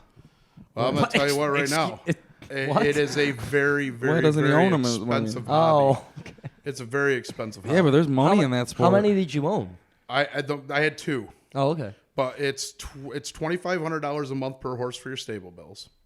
I mean, those horses got to be $40,000 each, right? For a race. No. You got not to pay a standard jockey breds. too. Yeah. I You're not paid. riding I them. paid Yeah, $5. right. I paid $5,000 each for my 2 horses. That's not bad. No, so it's $10,000 of that. But the $5,000 a month. Now here's the beautiful thing about harness horses: they can run every week. Your thoroughbred horses, like you see Saratoga and the ones you watch on TV in the big races, you might be able to get them to run every 30 to 45 days. So the nice advantage is you're able at least to get some money. You get paid through the 1st through 5th spot. 5th not paying much, 4th that's paid. You really want 1st. So if they're in like a $5,000 purse race, you get half that purse. So whether or not you're betting on your horses, if they're racing and they're placing, Yes. you're making money. You're making money. Oh, okay. That's But if they're interesting. not hitting, then at $5,000 a month is a big nut to crack. Yeah, it and the is. reason to answer your question why I don't own them anymore is, just my job I work now currently, I'm just not making what I used to make to have the fun cash. Plus, I'm married now. I bought a house. Like back then, I just had more play money, and that was my hobby. And it's a stupid, crazy hobby. I never won a race. I never got to stand in the winner's circle with one of my own horses. Damn. I only owned them. How many years did you have? I only owned them for about 8 months. Oh, okay. And, You would have got there. Yeah. Nope, they weren't getting there. No? No. I'm trying to encourage He you. had You're those like- he had them you're bum like, you don't- $5,000 He goes, ponies, you don't bro. know me. No. Devo was I wanna- watering down them races like I was telling you, bro. He knew what he was doing. I want to tell you they had a chance, but third was the best I ever got. Hell yeah. Yeah, no, they weren't Third's great. not the winner's circle, though? No, oh God, no. No, not You even got to be close. at first. I'm losing my earphones here. Oh, my But horse racing's great, in my opinion, on a lot of different aspects. But you can lose your ass real quick on that too. Any kind of gambling. And realistically, the thing I kind of wanted to last touch on sports gambling is I've kind of gotten out of taking them. The legalization of sports gambling has changed everything. Like now, I can sit here right now and place bets on my phone. It's easy. It's fun. They offer you bonuses. They Literally offer you- during the 8 o'clock game right now, you can. Oh, place you can live bet every bets play right on your right phone. now. I mean, there's still the nicest, I guess, of having your local guy. But it's just a lot easier to go through the phone. I mean, like this morning, I cashed out through my Caesars app, and it was in my PayPal in an hour and 10 minutes. Like, you can't get paid that fast from a local. Right, yeah. Like, it's crazy not to go that route. Plus, I get all these points. Like, I have enough now where I'm the highest card level through Caesars, and they match through Turning Stone. So, like, they'll pay for my flights to Vegas. I can stay at any casino for as long as I want there. I'm the highest card level. As long as you keep gambling with them, though. Well, of course. What is that card level? 7 stars Nice. is it out at Caesars, yeah. So they'll pay for my flights. Coolio had the 8-star. Oh, he did. I mean, that guy had. I'm sure he did.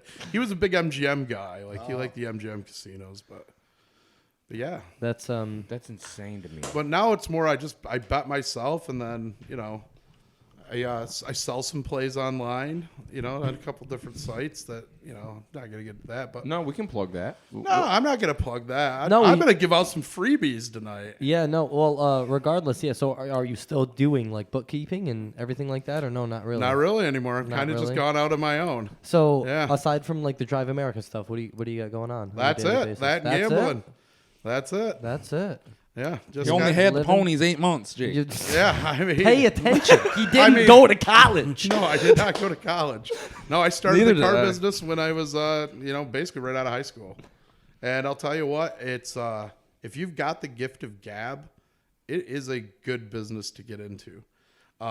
It's a business where you can make more money than most jobs around without a college education. Oh, for You're sure. going to work a lot of fucking hours though. Yeah, that's long days, And man. it's not physically stressful. I mean, you're basically sitting down and you're walking out and talking to customers, but it's a mentally stressful job. Oh yeah. Oh, yeah. But it's a fun job that's been very good to me in my life. I've been doing it now for 25 years. Yeah, no, I enjoy buying vehicles I can't afford and shit. But all three of you guys in this room would make good car salespeople. You I really would. considered You all it for got a the little gift while, of and I was just gab. like, wow. It's a lot of money though. You can make good money. I've thought about it as well, but aren't I you- don't know anything about cars, and I've always Don't hopped need back to. and forth between. Yeah, but you're on the more of the financial side of it. Yeah, right? I do finance now, and I absolutely love it. I sold for Fusillos for 18 years before I went to Drive America.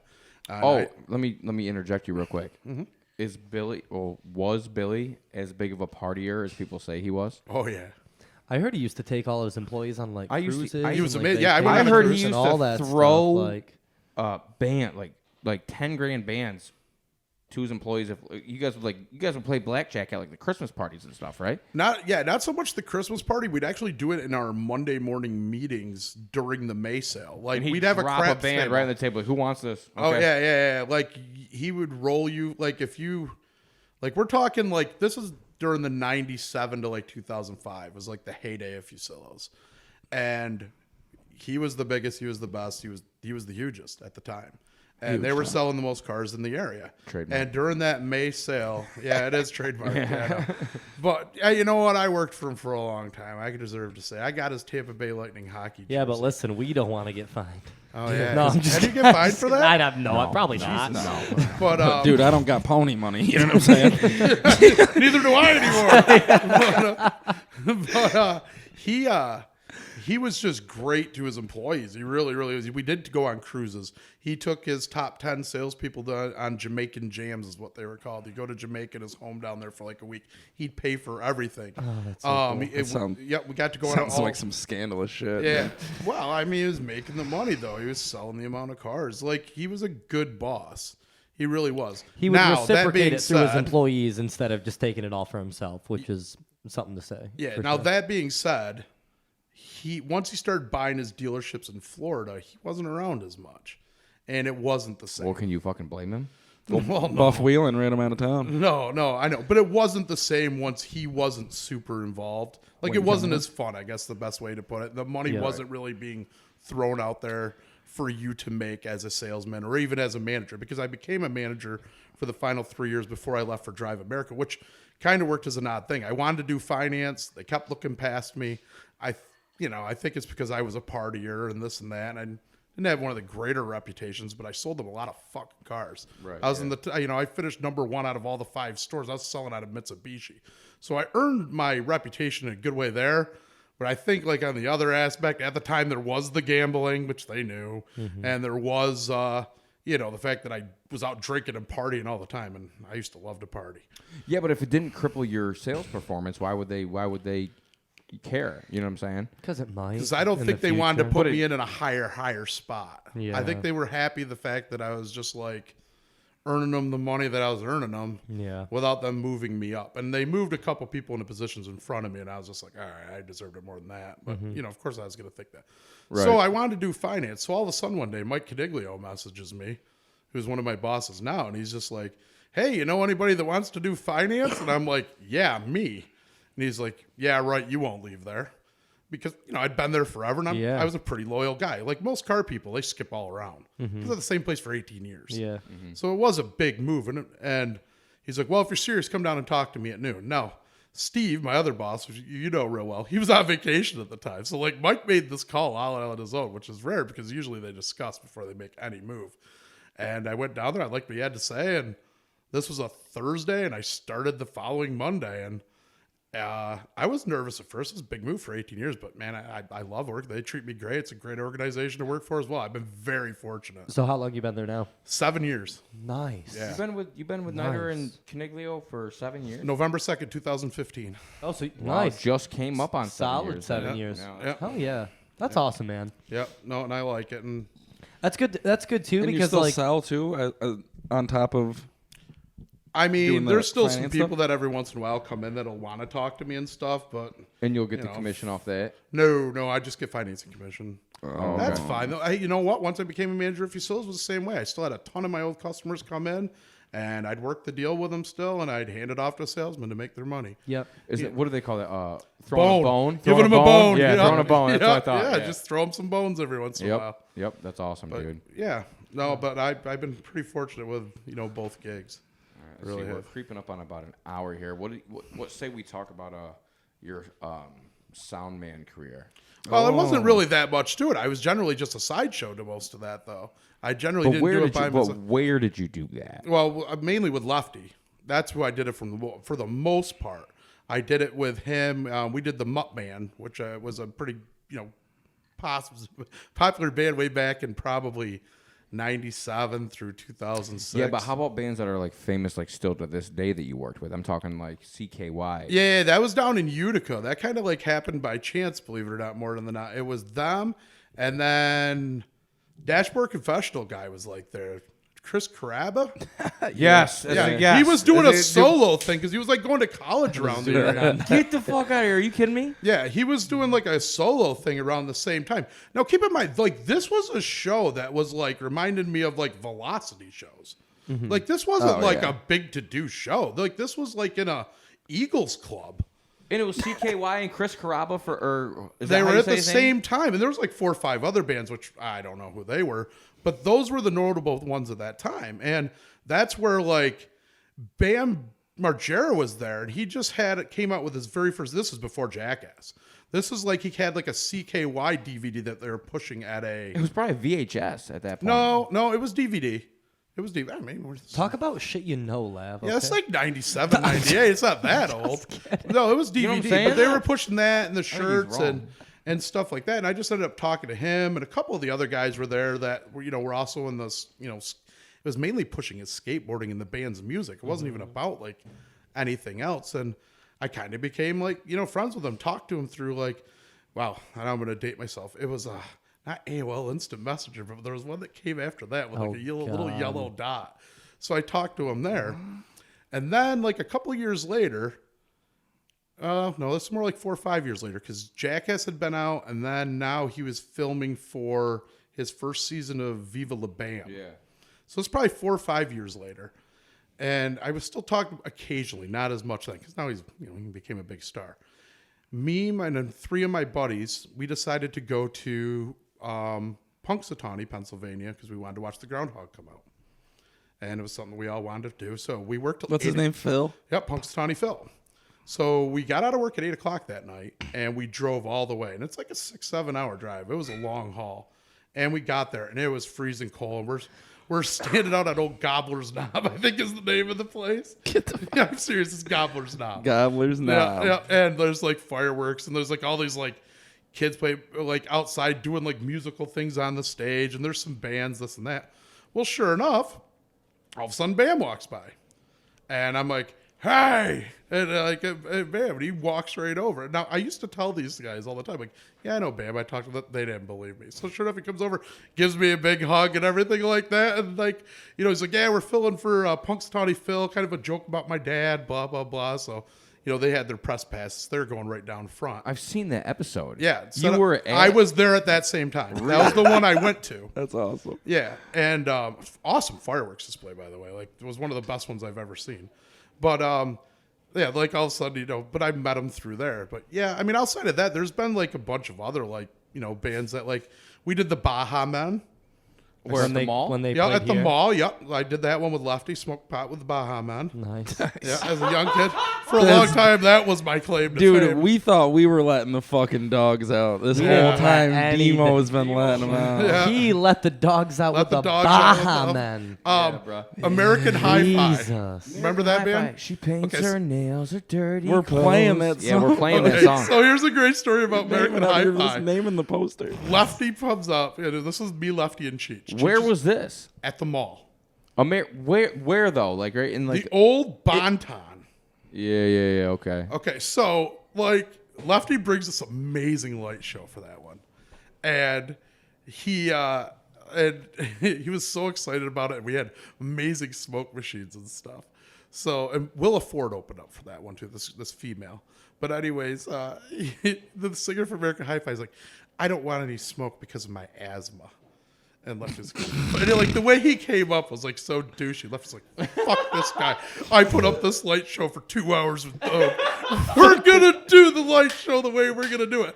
And I've never seen him smoke the fucking stage worse in my whole life. Like Just buried that Just buried that fucking thing. How's your asthma now, you That's still one fucking of my dick? favorite things ever regarding like doing that aspect of the music thing. Yeah, it was so good.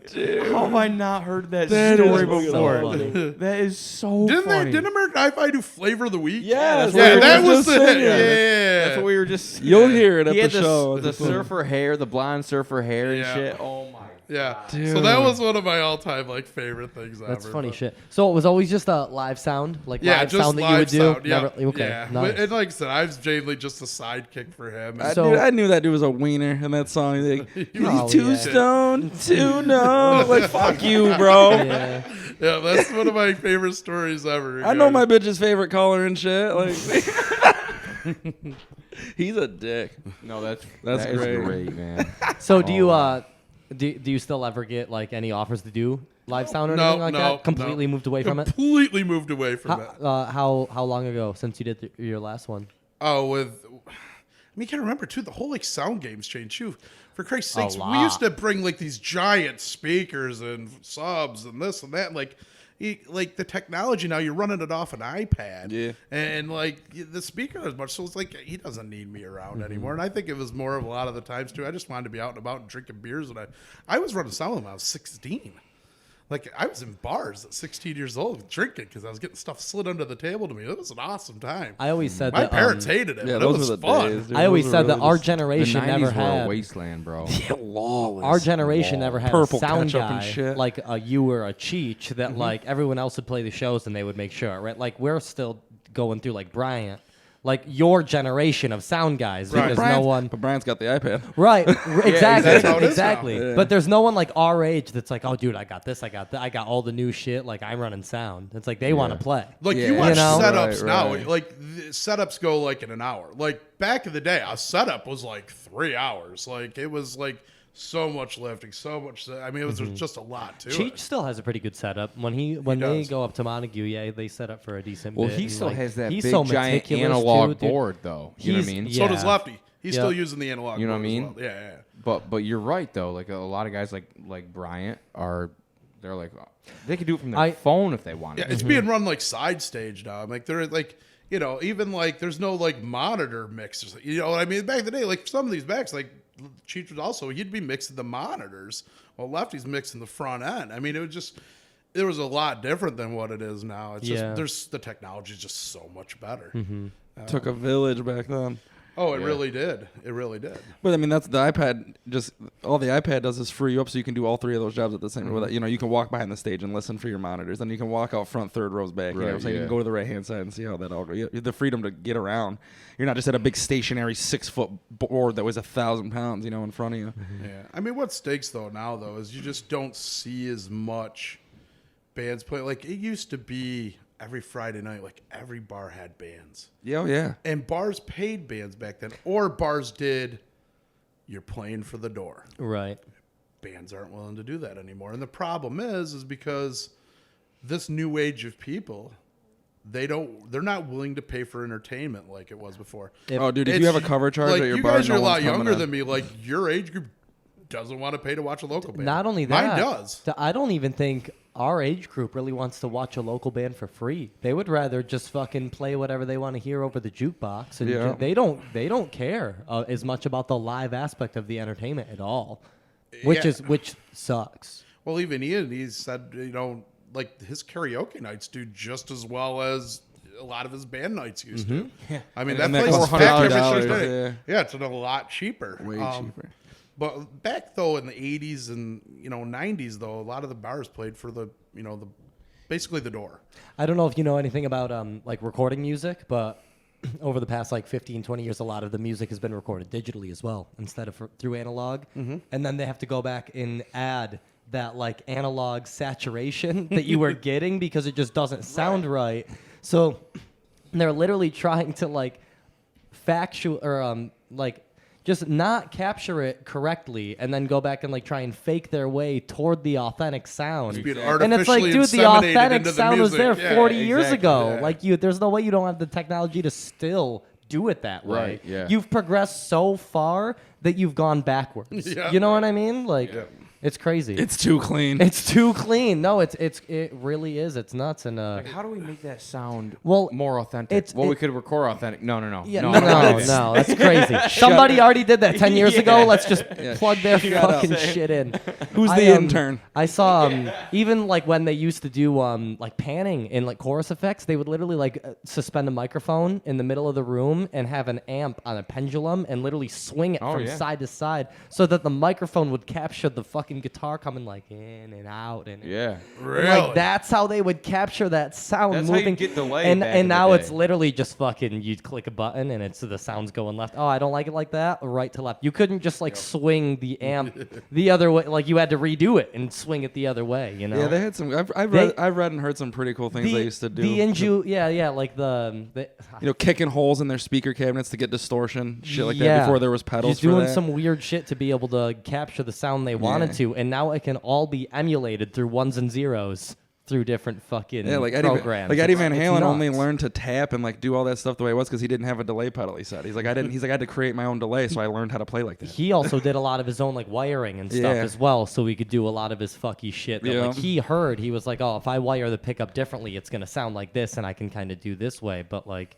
again, like now it's all kind of pre-built and pre-made for you, you know. I just feel like there isn't really a lot of bands though now that are really doing newer stuff. If you really look at all the bands we all follow are still like 10 years old, 15 years old. Yeah, I don't 20 listen to years old. anything new, But man. I There's don't know nothing anything good new. new. Like it's And even those older bands are doing, they're like adapting to a whole different, like, I don't know if you know, like A Day to Remember It All. They were one Yeah. of my favorite bands for a long time, and they had like this soul set genre that they would play, and now they're on like the border playing like fucking weird like pop, like hard rock shit with like electronic aspects. It's like that doesn't even sound like a day to remember to me. Yeah. But there they are making more money than they They got ever sick have, of getting it. more exposed. I Yeah. can't even be mad at them for doing Sick of it, you being know. broke, for sure. Like I still love their old music, but like I just can't listen to that, you know. But if you like fucking Five Finger Death Punch and Disturbed, you're gonna love it.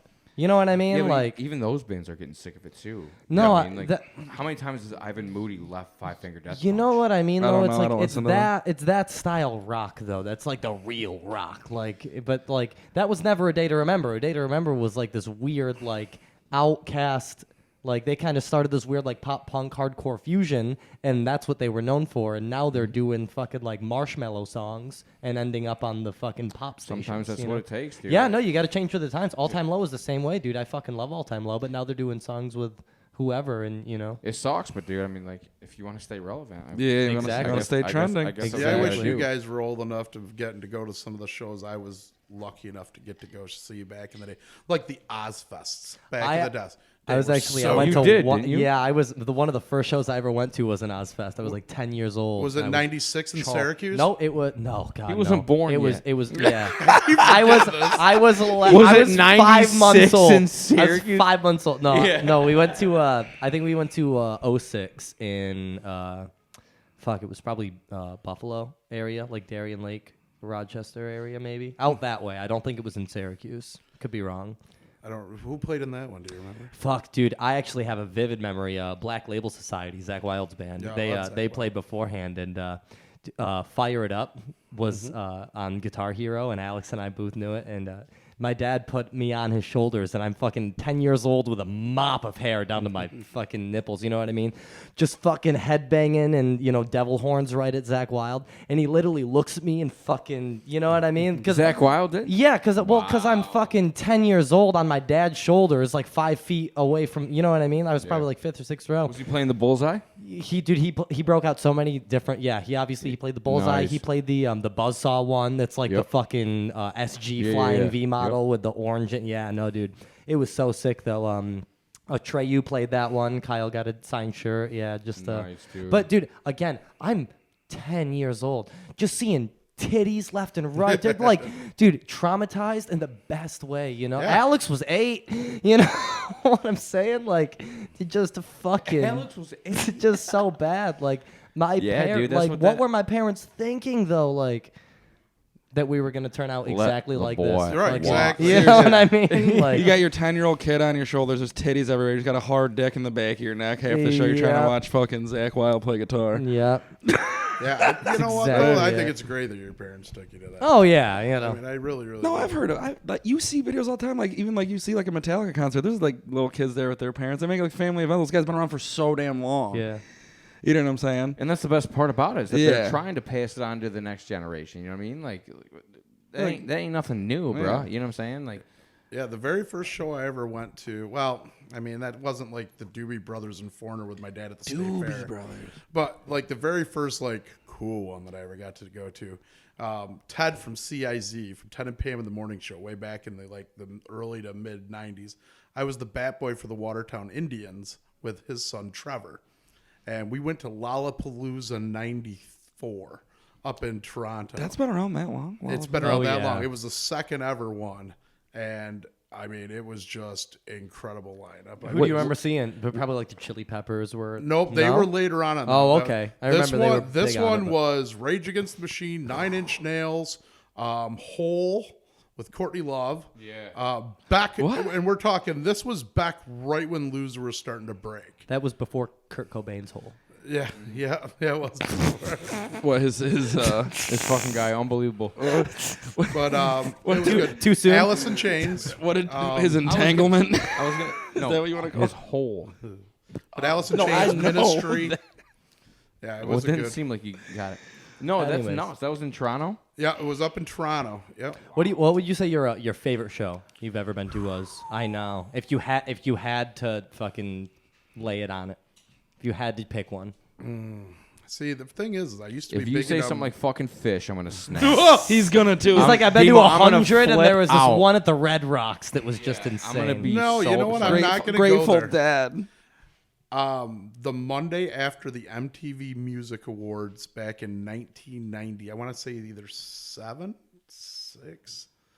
No, I think I was still in high school. So probably 97. Was Carson Daly there?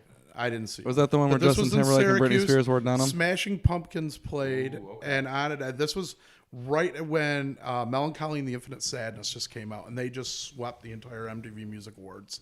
And they played in Syracuse that night for like 3.5 hours, the night after the awards, and that was probably one of the best shows I've ever seen. I mean, it was, and I was like 17, 18 years old, and I was there with my girlfriend at the time, was also, and we just had an awesome time. Like, you know, that was just when you're 18 years old with not giving a fuck in the world, and it was just like, they're one of my favorite bands. Yeah, the hottest band on the block's playing. Yeah, You're it was out just there. a great. We had great seats. Dude. You know, it was a really, really good show. What about the worst one? Oh God, there's been so many. I mean, Fish. And you know what? I've seen amazing Fish shows. I'll be honest, I've seen down Fish shows. I mean, that's one thing. You know, it's about God. Who was the worst? We were not the Chili Peppers in Buffalo. Wasn't good. I saw Incubus in the Lakeview, and it was so bad. Yeah, I didn't. I had to leave. I went to see Pixies and Weezer this past year Pixies. at the labor, and I love. It couldn't have been Pixies. that bad. Frank didn't sound great. Bro, Weezer was great. Yeah, oh okay, yeah, okay. Weezer, you know, always puts on a good show. But I was a little disappointed with the Pixies. Who's the Pixies? Do I know a song by them? Yes, definitely. Oh, you know a ton of them. There goes your girl. Fight Club. You know, Where's Your Mind? Where at the end when everything's falling down, all the buildings. We don't talk about Fight Club. I know, that was a mistake to bring up. I know.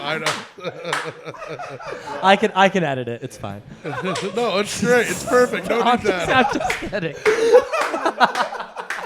You clever little son of a That bitch. was quick. All day his ass been sitting over there just putting little ones. I had that exact line waiting to fight. I was like, I hope it's relevant. He has. I'm just glad you brought it up. It was great. He's Anyway, been just sorry. making little jabs the whole time. But yeah, the Pixies have a bunch of hits. You know them. They have Guitar Hero songs and Rock Band songs. That they're on. Yeah. The Pixies? Yes. Really? Yeah. I'm trying to Wave can't of think the Mutilation? word. There you go. I think that was the one I was thinking of. That was on Rock That, Band. yeah, that's got to be. I was gonna say that sounds familiar. Yeah. We played a lot of Rock Band. I used to play a lot. Too. Yeah, I love that game. God, I love that game. I always preferred Guitar Hero. I like You slay though. There was my mom literally got us the original Guitar Hero on Valentine's Day.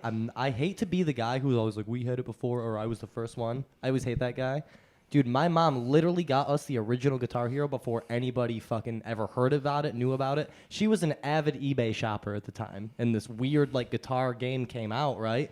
We had it, and the Guitar Hero 2 blew up. It was all over Walmart. Dude, with Guitar the Hero was fucking, huge. With the fucking Guitar It was Hero the best one.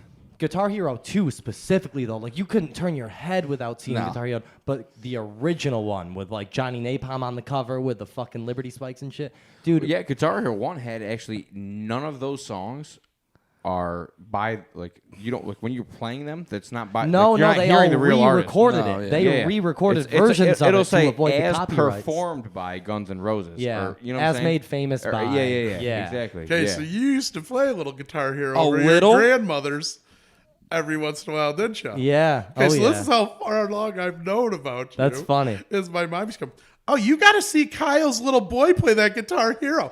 He's unbelievable Dude, at it. He seriously. doesn't miss a beat. It's I mean, this is like, I don't know, probably 15, 20 years ago.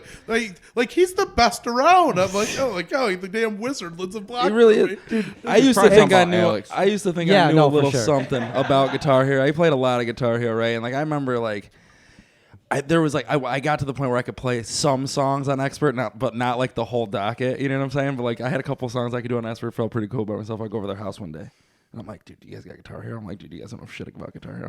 I was like, dude, I'm about to play Hit Me With Your Best Shot on Expert right now. Get a 96%. Watch that shit. Which is 3 chords, and That- then they yeah, start playing that through the Pat fire and Benatar. flames. He shit. fucking pulls it. Yeah, they play like Thunder Horse or some one of them. Thunder Horse. One of them bonus songs at the end, dude. And I'm just sitting there like I just start laughing. I was like, You can turn that off now. What was the one song that was everyone's like, oh, you know we can do that song. Fire and Flames. The Through Fire the and Fire and Flames. Through the Fire and They had Flames. the light that blinds. Was Dragon hard Force. one. Dragon Force. Yeah, no, Dragon dude, Force. dude, there was Yeah. some fucking, which obviously, like, Through the Fire and Flames was always like the song, but dude, like, Cliffs of Dover was yeah, a that was a dude great was a That was a fucking tough one, awesome man. one. Gemini.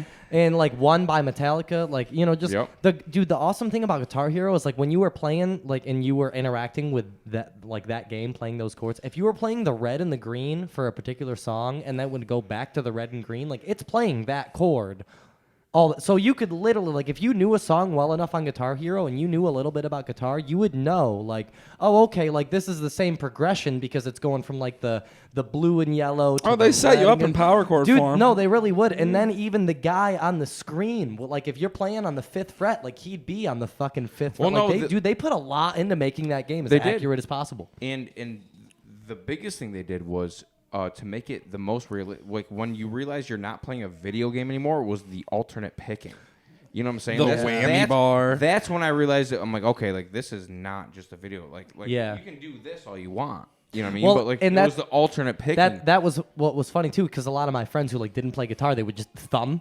They would always down pick, but Alex and I would just pinch it, and we would get the and like once you got that alternate picking, See, it's I was like, a down- it's- I was a down yeah, thumber, yeah, dude. yeah. No, you gotta, can't just down Yeah. pick. You for gotta- you 5 gotta minutes. get the I alternate. thumbed it. Yeah. No, you got alternate. No, but I as silly as it is, I really do credit Guitar Hero for not only getting Alex and I like into a lot of the songs that it got us into, but like, dude, seriously, like moving your hands in those patterns and memorizing those in the songs can absolutely help you learn those songs in real life.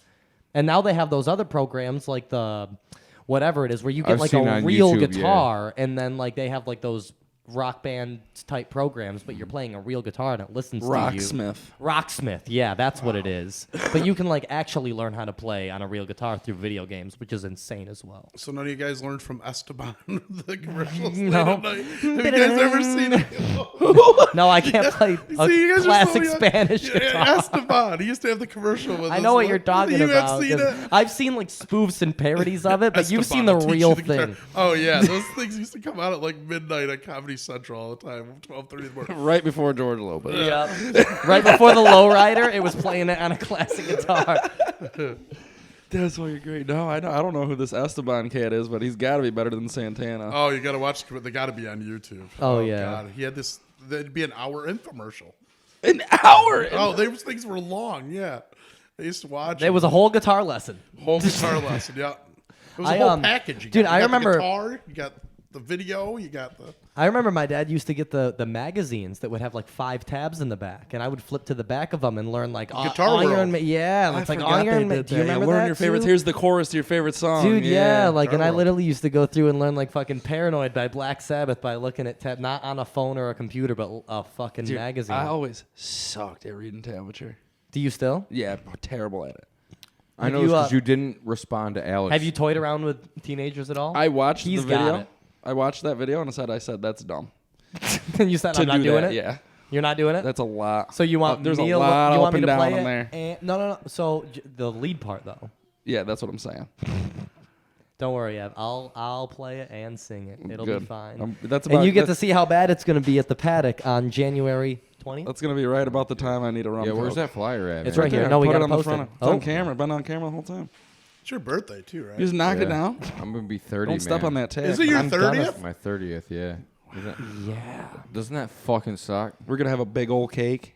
No. You're gonna have to great get time. that kid tattoo covered up. Put the adult going down your neck. A, I don't eat cake. A, I don't eat cake. And I don't care do. if I'm You 82 selfish bitch. And I don't Wait. care if I'm 82. I'm keeping the kid Wait, tattoo right you here. don't eat cake? He doesn't do sweets at all. Ice cream cake? Nothing. I've never even seen Lav have So what do you- a Hershey kiss. So what do you want, like a steak? He wants a fucking anapasto. Yeah, and a possible Really? Yeah, From, I love like, that shit. RCO? Arts or something. Yeah. For sure. Dude, okay. I know. I got you. But I no, know. Demo, we need you there, man. We fucking need you there, bro. It's gonna be fucking. We fun. want you there judging oh. the sound the entire time. Demo, tell him. Yeah, fucking what say pop it. punk song or what pop punk band do you want? Oh God, I mean, You know. Well, I need your so last summer by We Taking got Back that. It's already- Sunday. That's Yep, we on it. got that. It is. It's on That the was I one of still the to this first. day think that's the greatest verse in music history. What the second one? Yes. You could slit my throat. That one. That's his favorite. He goes, that's Yep. the best lyric of all Yeah. time. I mean, course. pure lyric. Of all time. What's better? You could slit my throat Pick with my a Mayday one-ass phrase gasping song. breath. Pick a Mayday verse. He's Say hello to all the boys at the top of this table that you're on. I could what- go all what do we- day about better luck at fucking lyrics than What that. was that My Chem song we did for you the other night? We Black did, Parade. We Black did Parade. Yeah, Black Parade's always a hit. Dude, I mean, this is so bad. Like I said, I was literally playing piano for fucking 5 hours. I would get into a chorus and just start crying. It's like, can you stop? Like you're playing these, like literally tearing I up do that behind all the the keys, dude, time. because these songs are so fucking good and lyrically, like melodically, and like everything about it. But it's this like, is coming from a gentleman who's not from that generation, and he still appreciates those. Oh, I've melodies always and liked those the emo. lyrics. Well, my sister was big into the emo, so I kind of She younger? but only by 3 years. But Okay. she was big into the emo band, so I kind of listened to them a lot through her. But yeah, like I like My Chemical Romance a lot. Fuck yeah. Like I went to Rahway, New We got Jersey, you. and saw them play at a bar, like when Helena was just getting popular. Get the fuck out Yeah, of here. For yeah, real. yeah, for Well, real. was Helena off? Was that 3 Cheers? that was 3 Cheers. Okay. Yeah. Yeah, I don't even know if they had an album before them. Like I went to a show down that way like before by a day or two. Probably Fish, but of course. but then like it's like, oh, this My Chemical Romance band's getting popular. But like I was talking to like a lot of I found a lot of respect of, like, and I was talking to Evan about this earlier. Like people were saying nobody works harder than this band. Like they were out playing 5-6 nights a week. Like they were playing for like $75 and like some chicken wings like on a Wednesday night. Hell yeah. They would play every night as long as they could get heard. So, Right. Lav and I have known each other for quite some time. Like we've been close for a while, but we kind of fell off for quite a bit. Started hanging out a little bit recently, and then he called me. I was at work one night, and he was like, "Yo, what are you doing on Tuesday?" I was like, "Nothing." He's like, "You want to go see My Chem in Albany?" Like I got tickets. My brother got COVID, can't go. I was like, "Dude, fuck yeah, let's go." Him and I ended up going to My Chem. What was it? 13 years after their hiatus, or 10 years after their hiatus, or whatever. Like 11. They 11. haven't played in 11 years. The amount of people that not only were showing up, but the full Black Parade get up with the skull fucking cross. Fishnets. The everything. amount of 11, 12-year-olds who were showing up and wearing that stuff was insane to me. I was like, I kept fucking bumping Lev. I was like, you understand, these people weren't born when that's they really played crazy. their last show. Yeah. So it was all of their parents that were so influenced by this band growing up that like the kids got to like them to the point where like, I'm going to go see them and go all out with the fishnets and the fucking skull face paint, the red Yeah. ties. Like, Yeah. dude, I was like, whether or not you think this band is goofy or cringy or whatever, dude, they started a fucking culture 100%. that literally reigns true To this 11 day. years after they stopped playing completely. Well, their singer now has like TV shows and like stuff Yeah. too, so he's got a following. the there the as well. Umbrella Academy. Dude, right? That's a great They show. always I have the haven't seen best it, but I music know videos. it's yeah. Oh, dude, their music videos. I remember are I'll insane. never forget the first time I saw the Black Parade music video. It came on. It was like 7 a.m. before school. MTV they played music for the 2 Yep. hours in the morning, like religiously. And it came on, and it was snowing ash. And Yeah. I was like, whoa, Dude, like it almost was scary. The as a dad kid, like, you know sitting what I'm saying? there It in the was like- fucking hospital bed. Yeah, at it was first. sketchy, dude. Dude, that whole and then like he closes his eyes, open them. He's got the black. He's like, Yeah. okay, he passed He away. just got The this- walls fall. Dude, the band of demons following the fucking yeah. float So down all of their nowhere. music videos literally told the perfect story that they were telling, and Gerard's like emotion that he captured through his lyrics were so on point. Like those songs meant more to him than anything, and like you could tell just Yeah. by the way he was singing. It was like watching you a know? scary movie. It was like, Dude, whoa, what the literally, fuck? yeah, no, and again, like Like as- seeing Silent Hill. I can understand how when I was 13, people who were 30 would be like, "Yeah, this is weird." I can totally understand yeah. that 100%. But like, 'Cause it's all or nothing and dude, with him. Well, It's and 100%. I always respected the hell out of him as well, but I never got really into him. But then a couple years ago, I started like learning Black Parade, and I started really like diving into learning their songs. Dude, they are fucking musical geniuses. Yeah, they're absolute geniuses in terms of their progressions. And None of it's easy to play. Dude, none of it. And not only that, but like a lot of bands will kind of find their niche and recycle it. Dude, they've got songs like Black Parade that are just straight up fucking anthem ballads with a key change. And then they'll have Teenagers that's like a blues scale, completely out of their wheelhouse, but like, nah, we're going to make it fucking happen. Yeah. And it's perfect. It's so fucking good. They sprinkle in a little new metal every Dude, now and again. yeah, Shit like no, that. Yeah. seriously, like they're wild. just so and I can't stress it enough, dude. They were weird when we went to go see them. Were they weird when you saw them or no? Gerard in particular, dude. Like the night before we went to go see him, He's a strange guy. he came out with like straight up like a cheerleading outfit, like straight No, see, it up. wasn't like that. then. Okay. Like, I remember, I saw them at the very beginning. So Yep. they were just so high energy. Like, I've never seen a band with so much energy. And I mean, he was just all over the stage, and he was just, the whole band was just, you know, they were into it. Like, you could tell these were dudes that were determined to make. They were locked in too. They were all locked in, and knew they their were just place. starting to, you know, get some momentum. Like, they Where had the was video that? coming out. This was in Rahway, New Jersey, and it was at a bar called, like, Well, Route that's where they're 46. from. They're from New Jersey. Yes. I know they're from New Jersey, but this wasn't like their hometown, but it was nearby. Like, you could tell the people that were at this show, like, go to a lot of their shows. Right. Okay. And it was good. And I have family in New Jersey, so I ended up going with my cousin Billy, and it was just like a great show. Doesn't Yeah, but, Gerard, like- like, wasn't his dad famous, or was like his kids in a band or something like that? No, his brother's the bass player for My Chem. Oh, I thought their dad was famous. What kind of venue was this? something like Just that. like a very reasonably, I mean, maybe a bar that fit maybe 600 people in it, 500 people. Really? Yeah, it reminded me of like Northern Lights down in Albany. Have you ever seen a show there?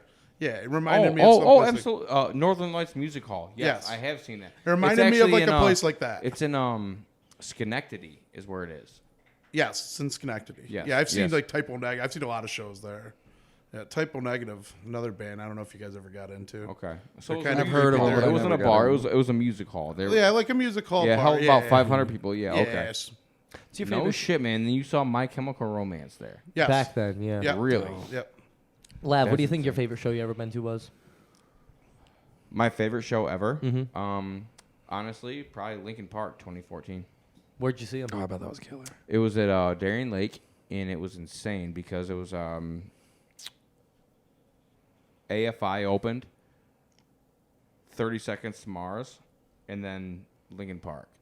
It's a good Yeah, lineup. that's a great one. That's a good lineup. It was insane because the only reason why is because Chester Bennington literally sounded identical.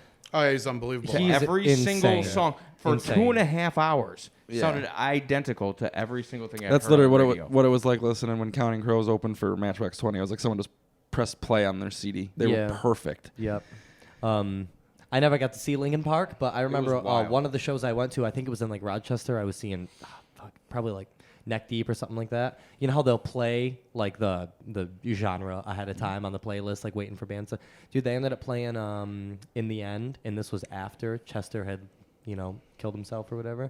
And they played the first couple minutes of the song, and everybody, this whole fucking 1,200 people room is just fucking blowing up at the top of their lungs. They cut the song, and everyone literally is just singing at the top of their lungs without the music, without everything. And dude, just chills, just absolute chills. And you it's moments like that when you're at a show where you're like, I'm home. You know what I mean? Like all these like-minded individuals just fucking singing the same songs that you like, just like all kind of coming together as That one guy's voice. voice Like, was special. dude, it was. And not only his voice, but what he had to say with it. Yeah. Yep. Everything Where about was him was that? fun. I think it was probably it was either in Syracuse or Rochester, and I want to say it was one of the last Neck Deep shows I went to. I saw him at Ozfest down at Montage Mountain in Pennsylvania. And there's just... I never Just- saw them, but I remember getting their album for Christmas for my CD player one. They, Which one? They go down to Hybrid the one Theory. with their more popular Hybrid song. Theory, Yeah. probably. or right? Meteora. I can't remember. I know Hybrid goes down as like people. That's my favorite. Yeah, album, they for go sure. as But like one of the Meteora is better the one ones, that yeah. had like. I had Human Clay by Creed. I got that. I got the Los Lonely Brothers. You know how far No, is Lincoln Park heaven? was nuts. And I got though, that dude. CD for Christmas, and I just one chain smoked those CDs, dude. they over and they were over. one of the first that I knew to like fuse few genres, you know, Yeah. where like I would hear like I remember one of my first iPod actually, the iPod Shuffle had like no screen or no nothing. You just got what you got, you know. Shuffled tiny 72 little songs one. to Yeah, hear yeah. your first, you Yeah. know, the one you were looking for or whatever. And what one? One Step Closer. Yeah. One Step Closer was the one that Kyle like turned me on to, and it was like the first song I ever heard with screaming in it.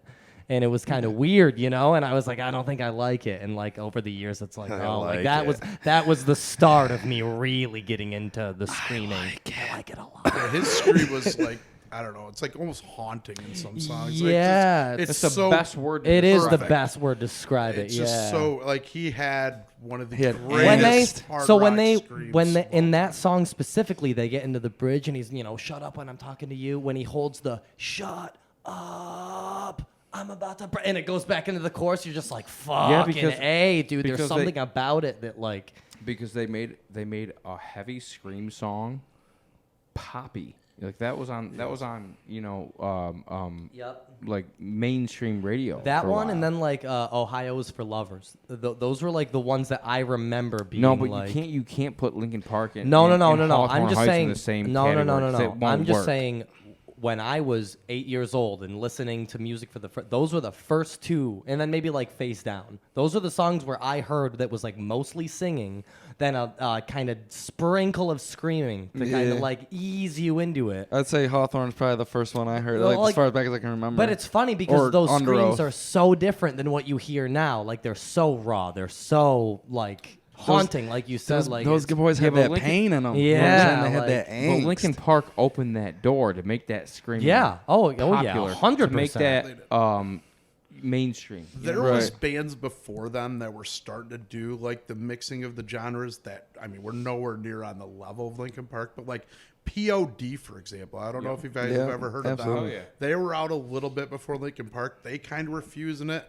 And as much as I hate to bring this bit up, but even like, what's it? Limp Bizkit was Limp kind of. Bizkit. They kind of like No. were doing that, and they That whole they nu did it metal They made it genre. that new metal genre, but then like Well, then you got to throw Corn in there I love too. Limp Bizkit. If I you yeah, get and the Korn was haters. great too, but they weren't so much. I mean, they still had more of a kind of a hard, edgy. But Linkin Park was able to do everything because of Chester Bennington. and be Yeah. absolutely. I mean, it and, really was. He was that good. and be poppy at the same time. Yeah, because that one guy, the other guy, like did more rapping style. Mike You know, Shinoda. right, Yeah, Mike so, Shinoda. so they had like the in with the radio stuff like that, just because of the way they were doing it off the rip. They had a good system going. Yeah, great. Oh, they had the absolutely, formula yeah. down to it. Because It was not to a only was it science, like yeah. not only was it like the because you could argue that, you know, Rage Against the Machine is rap rock, but they had that Yeah. weird. They had that I just weird saw them recently. They're like amazing.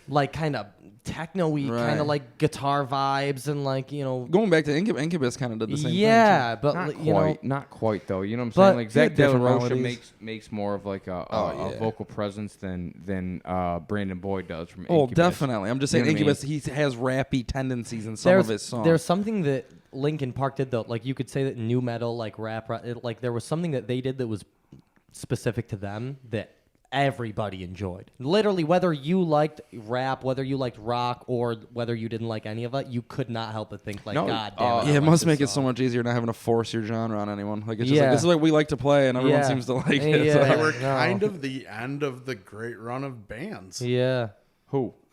Linkin Park. Yeah, Kind no, of, I'd agree yeah. with that. I mean, they were kind of carrying the torch for a while. it's funny that you say that too, because like you know, you mentioned like these radio stations will literally play fucking music 24 hours a day, and 70% of rock stations are gonna play like AC/DC, Yep. fucking Black Sabbath, Ozzy, and they'll play Get a lot of Metallica. Ozzy.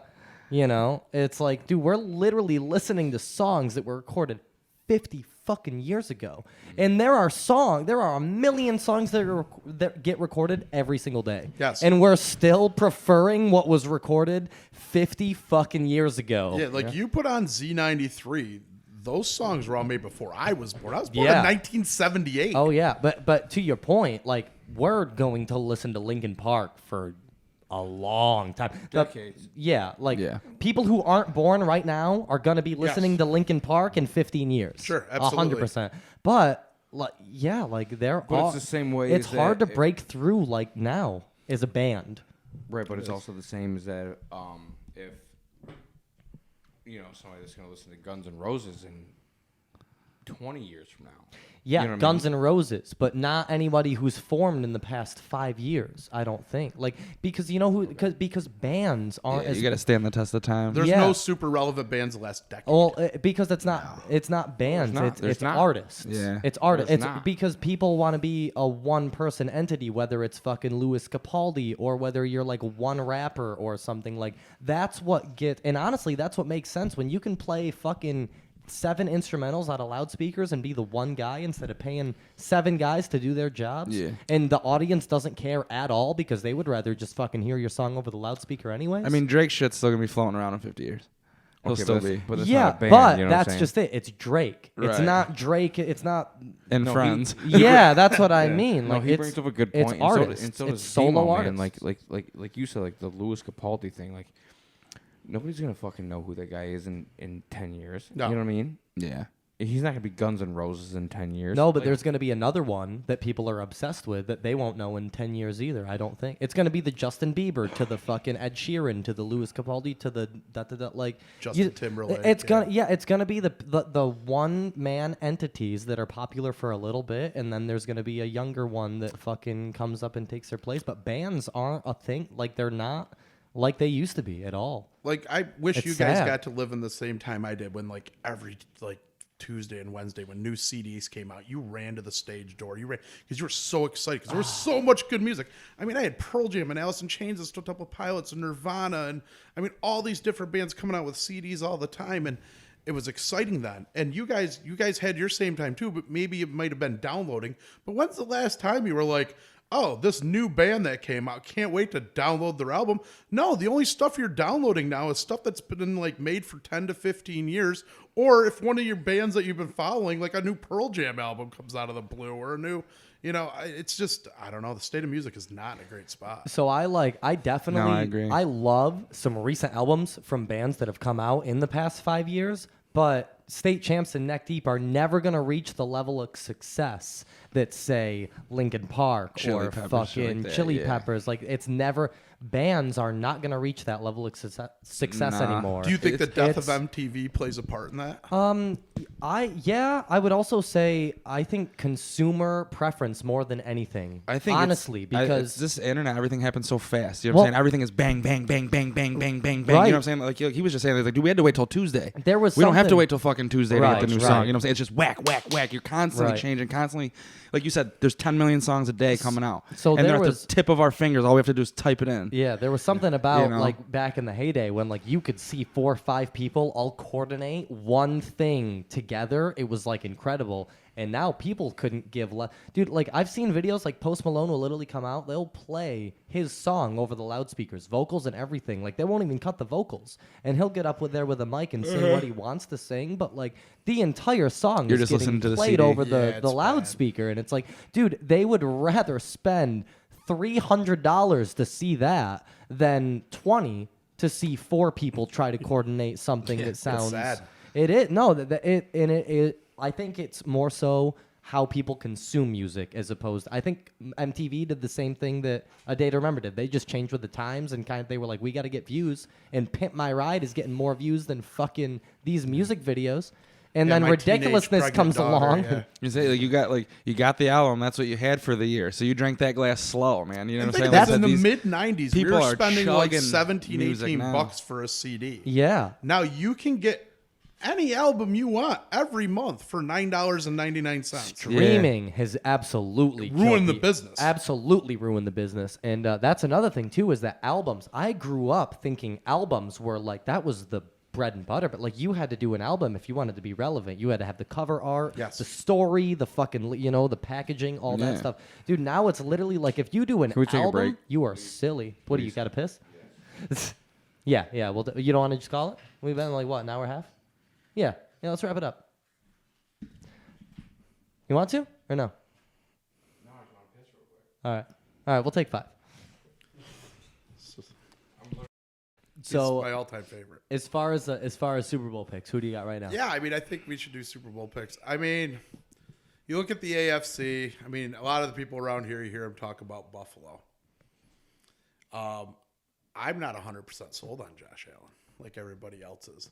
I feel like he makes really bad decisions In the worst key time. moments. In the Like, worst time, he yep. doesn't just throw an odd interception. Like, he completely throws it to like To the guy. Yeah, it's to not like he's defensive getting back. tipped passes that get picked in the end zone. Like, he's literally throwing it to the cornerback. Yeah. Now, I mean, maybe it's he's collarbone. turned the corner, but I don't think he has. Joe Burrow, I think, is the second best quarterback in the NFL. I do still think Patrick Mahomes God, is the he's best. good looking too. Mm-hmm. I mean, Joe Burrow's great. He's already done it and been there. He is. Him and Trevor Lawrence, dude, they can tag team me anytime. But at the they end of want. the day, I mean, Jesus Christ. You heard it here God, first. bro. You know, That ain't it. I don't know. I do think Kansas City is actually going to go to the Super Bowl one more time. I think they're going to get hot in the playoffs. I like Andy Reid. I like Mahomes, and Travis Kelce's just really good. They got that young running back, so I like Kansas City to go to the Super Bowl. For AFC, yep. Yeah, for the AFC. I'm saying Cincinnati, Minnesota.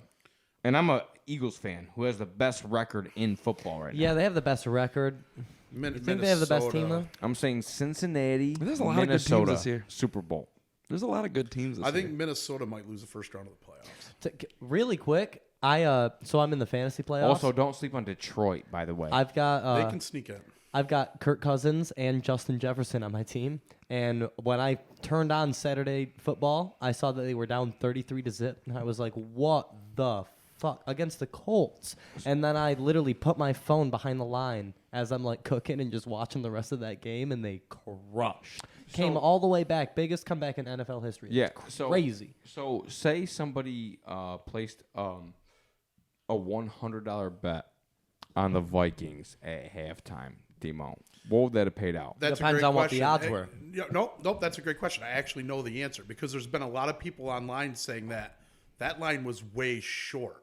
If it actually was plus 3,500, which means if you put $100 bet on them, $3,500 Yep, $3,500. But being a 33-point underdog, it should have That's paid crazy. way Way more. more than that. So I it's agree. almost like the books knew. Yeah. There's a chance this is going to happen. So Right. they protected themselves there. They Like were to me, like- there wasn't enough value. I would have never. They pushed were it like, for that. Matt Ryan has blown a lead before. Yes, yeah. He that doesn't was- play very well in the second half, right. does he?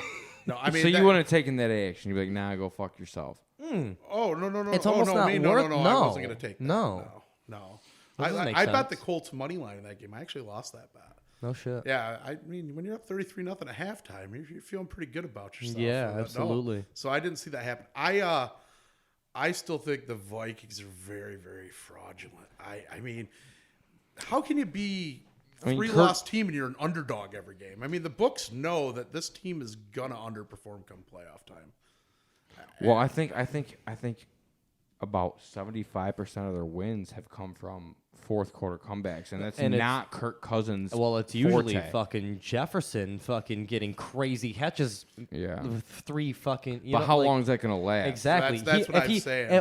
On 3 or 4 of those games, if he doesn't make one of those 5 catches, they lose every time. Like, so you can only think that like once they get to the playoffs, they're one play away from losing agree. every single game. I think they're going to lose at least one, maybe 2 of their next few games. And I actually think they're going to go into the playoffs as a 3 seed. The team I like out of the NFC, believe it or not, I liked them more when Jimmy Garoppolo was in there. But this Yep, Purdy it kid's was not coming. bad. I like the 49ers. Okay, that's interesting because It is interesting because he doesn't have the sample size. he man. doesn't. Like, He doesn't. But oh my God, what little sample size he has is very impressive. I would say. well, yeah, I mean, Well, what they did. I don't. this I don't think they're I a guess mature enough kind of. team to make a deep run in the playoffs at all. But I think it's exciting to see what he's able to do going into it that way. If Debo Samuel comes back at even like 85% from this injury for the playoffs, with him and McCaffrey, that defense is so good. They're hands down the best defense in football. Defense wins championships. Yep. here's Here's agree. what you neglect to no, no. understand. Here's what there you you go, fail Lav. with. Go for No, it. but here's what you have to understand though. Coming into the playoffs, you need leadership at the quarterback position. You know what I'm saying? Mm-hmm. Like, and he doesn't have that. He doesn't have the experience. I think it's exciting to see him go. Of course it is. Into the playoffs. I think you're right. I think he probably wins the wild card round. I don't know if he makes it past. I don't see him going all the way. Well, they're going to end up playing. Yeah, if he's playing the Commanders, if he's playing the Commanders in the wild card round, then maybe. Yeah, I think that he'll win that game. Sure. They're going to get either the Commanders or they're going to get like a Detroit. Mm-hmm. That's who's going to probably be in that 7th seed. Maybe the Giants slip back to 7, but I think all 3 of those teams lose to San Francisco, especially because it'll be in San Francisco. Mm-hmm. If they have to face Dallas, they're going to lose that game 9 times out of 10. I'm going to tell you what right now. I think Dallas is going in as the 5 seed. Tampa Bay is, I think, going to sneak out that division with a 6-8 record. Oh yeah, I mean, which is disgusting. But I'm going to tell you what right now. Who are you guys putting your money on? The game's going to be in Tampa Bay, even though the record stinks. You're going to go against Tampa Tom in a playoff game with Dallas? Absolutely not. Never. Dallas goes out first round to Tampa. I think. Yeah, easily. If they play Tampa, I would say yeah. With the home field advantage and Tom Brady during the playoffs, you can't bet against it. I mean, the Eagles are an absolute juggernaut. Jalen Hurts is probably the MVP of the NFL right now. 100%. But for some reason, And I just have a feeling San Francisco. I don't know why. I like that defense. I like the team. Kittle's healthy. He's never healthy. Mm-hmm. I don't know. Something about. So I think it's going to be Kansas City, San Francisco.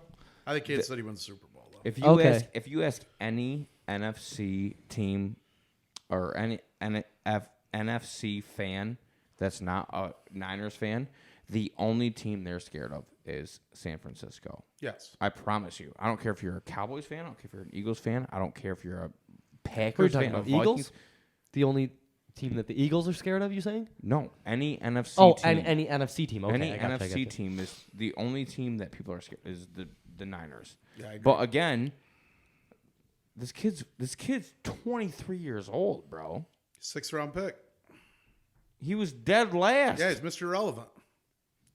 I don't know. He's played pretty well. Dude, it is so hard to root against something. You know, like it's just incredible, dude, to see his parents in the fucking stands and to see him win against Brady, the only person to ever do it in their first career start. Like, dude, that is like it tear up, dude. I like it, dude. And honestly, Who did that? The Eagles guy? No. This is the 49ers guy, yeah. Garoppolo, I guess. So Garoppolo ended up getting hurt, and Purdy is this rookie who pretty much he fell to the very last pick of the draft. Mm-hmm. So which is always, it's like getting last pick in dodgeball, except you still get $1 million, you know.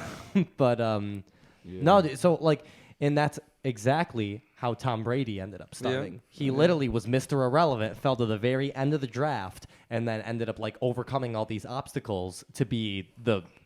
I would say you can't argue it. It's no quarterback is going to have more accolades than that in terms of Super Bowls, in terms of probably the longevity played. Honestly, like he paid his fucking dues. I always hated Brady, but god damn it, do I respect him as a quarterback. Greatest of all time. Seriously, it's not close. You can't even, you can say that, like it's a different league 30 years before that, and there's this and there's that, but like there is no quarterback that's gonna come close to what he has done, and it's gonna stand always. And it's an unbreakable record. And if Drew Bledsoe didn't suck as bad as he did, Tom Brady would have never saw a fucking snap in his entire life. Well, if Drew Bledsoe didn't get hurt, and then he sucked bad after that. But I'll tell you what. The demise of the Patriots over the last 3 years actually even proves even more how great Tom Brady is. Yeah. Because Belichick was like, oh, he's the genius. He's this, he's that. Mm-hmm. Belichick ain't out there taking yeah, he's looking so great. I think it's both, though. I think a great coach has to have a good quarterback. I think a good quarterback has to have a great coach. And I think they worked very well together, which is obviously why that dynasty went as well as it did for the fucking 20 years that we watched. Tom did it without Bill. Bill hasn't done shit without Tom. 100%. 100%. That's the bottom line. Yeah, but you know there. Who else Tom did it with was fucking Gronk and Leonard Fournette and Mike Evans and Chris Godwin and a fucking shutdown defense. Yeah. Like, but that's all. And that's all reflective of the coaching as well. He literally handpicked the worst, most irrelevant football team in the Antonio last decade, Brown. and was like, I know you're in jail. I'll bail Yeah. you out to come live in my house. You can play on my team. Hey, what's his name? CTE will get real old real quick. What's homeboy's name from the Giants there that blew his fingers off? Burris. JPP. Oh, yeah. Pierre Paul. Sorry. Hey, Burris shot himself Burris in the shot leg. himself in the thigh. Yeah, sorry. He goes, Pierre Paul, I know you only got if I two was a fingers Giant, left. I'd Come shoot play on my myself team. too. Fournette. come play on my Gronk. I know you retired. Come play on my. You know what I'm saying? Like, Yeah. Dude, the only reason anyone went to the Bucks was because hey, of Brady. Imagine getting that 100%. phone Well, call, listen, bro. that- Hey, he goes, I'm y'all coming want to back. go to the Super Bowl? All you fucking has-beens, you guys want to go to the Super Bowl or not? Okay, Well, Tom, who are we hey, going to play yeah. for? You The know, Bucks. you know who did the same thing was the Rams. They were like, they No, literally no. 100%, dude. You can't tell me that the Rams literally didn't fucking draft Matt Stafford, who was always a They terror. didn't draft him. They traded No, for no, him. sorry. They didn't draft. They got him on the team in for a long time. Like obviously, like Goff wasn't fucking taking him to the play. Like, listen, they got Matt Stafford, and then they ended up getting Odell, I fucking get it. Odell, and fucking they already had Aaron Donald. Like they ended up literally making a fantasy team in real life in the NFL, winning the fucking bowl. And the Bucks did the same thing. They were like, listen, That's we not the already same got. thing. No, they did. They were like, listen, we already got the receiving core with fucking Mike Evans and Chris Godwin. That's a crazy good receiving core. Who can we get to throw to these fucks? How about Whatever happened to that all-pro Sam Bradford quarterback? kid? No, all I'm saying is that He's these long NFL teams gone. are literally building super teams by literally grabbing the best of the best, assembling for one team in one season, winning a Super Bowl, and then they can't afford to keep them any longer than that. That's what's happening the past couple years. So You the guys think basketball Brady team's comes doing back that. next year? Hang on one second, because I would have agreed with you if you were talking about the 2019 season when they went out and they got Brandon Cooks and Donald, and they drafted Goff. But last year when the Rams won, Stafford was sitting on a under 500 team for the last 10 years. Okay? So they had him. They're like, this guy's way better than that. Beckham didn't give them their Super Bowl. You know what I'm saying? No. Donald, they had already had for years. But the year they lost to the Patriots is the year they got Brandon Cooks. And who else did they grab that year, Demo? In 2019. Well, didn't they get draft Cooper Kupp around them? I mean, he's had the greatest year as a receiver. Yeah, no. But that's what I'm saying. Oh, no, though, no. is that- Homeboy for the Bills. What's his name? Linebacker. What the hell's his name? He used to play for the Broncos. Von Miller. Yes. You know what I'm saying? But that's back- what I'm saying though. they Is didn't- they literally were taking all pro fucking people that were on other teams, bringing them onto But their that was team. 3 years ago, not last year. No, but that's what I'm saying is that they're taking the all pros of all these other NFL teams. They're building them on their team, winning a Super Bowl, can't afford to keep them. So it's like. You know what I mean? Like I do. that's what the NFL teams who are winning Super Bowls are doing. They're right. they're forming like real life fantasy You're teams absolutely for the right, 6 because months they can even- afford them even- if they have the playoff shot, and then they fucking. You're 1 trillion% Yeah, right, because it's guess what crazy. the Eagles did in 2018 or 2017? They got Alshon Jeffrey, Ajay Ajayi, LeGarrette Blunt. Mm-hmm. You know what I'm saying? Where'd And they go? They won the Super Bowl. What? Now That's they all crazy. Now they all play in the CFL. That's crazy. But it's not just them, though. That's you what know, I'm He goes, saying. what? I'm agreeing with you. I know, but you were for the past 10 minutes. That's what I'm saying. Hey, well, I was talking about you were talking about the Rams. You were talking about the Rams. No. I'm saying like the Rams, the Bucks, the Eagles. It's like the teams that are winning Super Bowls now aren't the teams that are literally like building Yeah, if it you get over up to- draft picks over the course of 10 years. They're Well, no, it is literally part of it. signing people No, because 3 they- months before the Super Bowl, winning it, and then going their separate No, but ways. they are adding pieces They are. before. Like, Yeah, if they're they building get- the puzzle 40% of the way. Teams that Yeah. are starting off to an 8-1 start, they're like, okay, yeah, now let's start. You know what I mean? Like, Exactly. That's what like- it is. Once the team sees that they're doing well and they have the postseason Absolutely. shot, they're like the Cowboys wouldn't I have signed won't- T.Y. Hilton if they were like, we have no receiving core and a postseason shot. I won't. So they fucking I won't pick up, argue that you know? one time because Yeah. there's no argument there. That's what teams are doing. Yeah. And guess I'll what? go shag a couple it's fucking passes. working. You know For what the I'm saying? fucking Kansas City. I mean, Demo, like, is that not factual? No, it is factual. No, I agree. I mean, there's definitely the teams when they know they can make a run are making moves mid-season. The teams that are not, they're shedding salary cap for next season. Mm-hmm. Yeah. So it's all almost like come by game 7 to 9, which is a little longer than it used to be because they play that extra game now.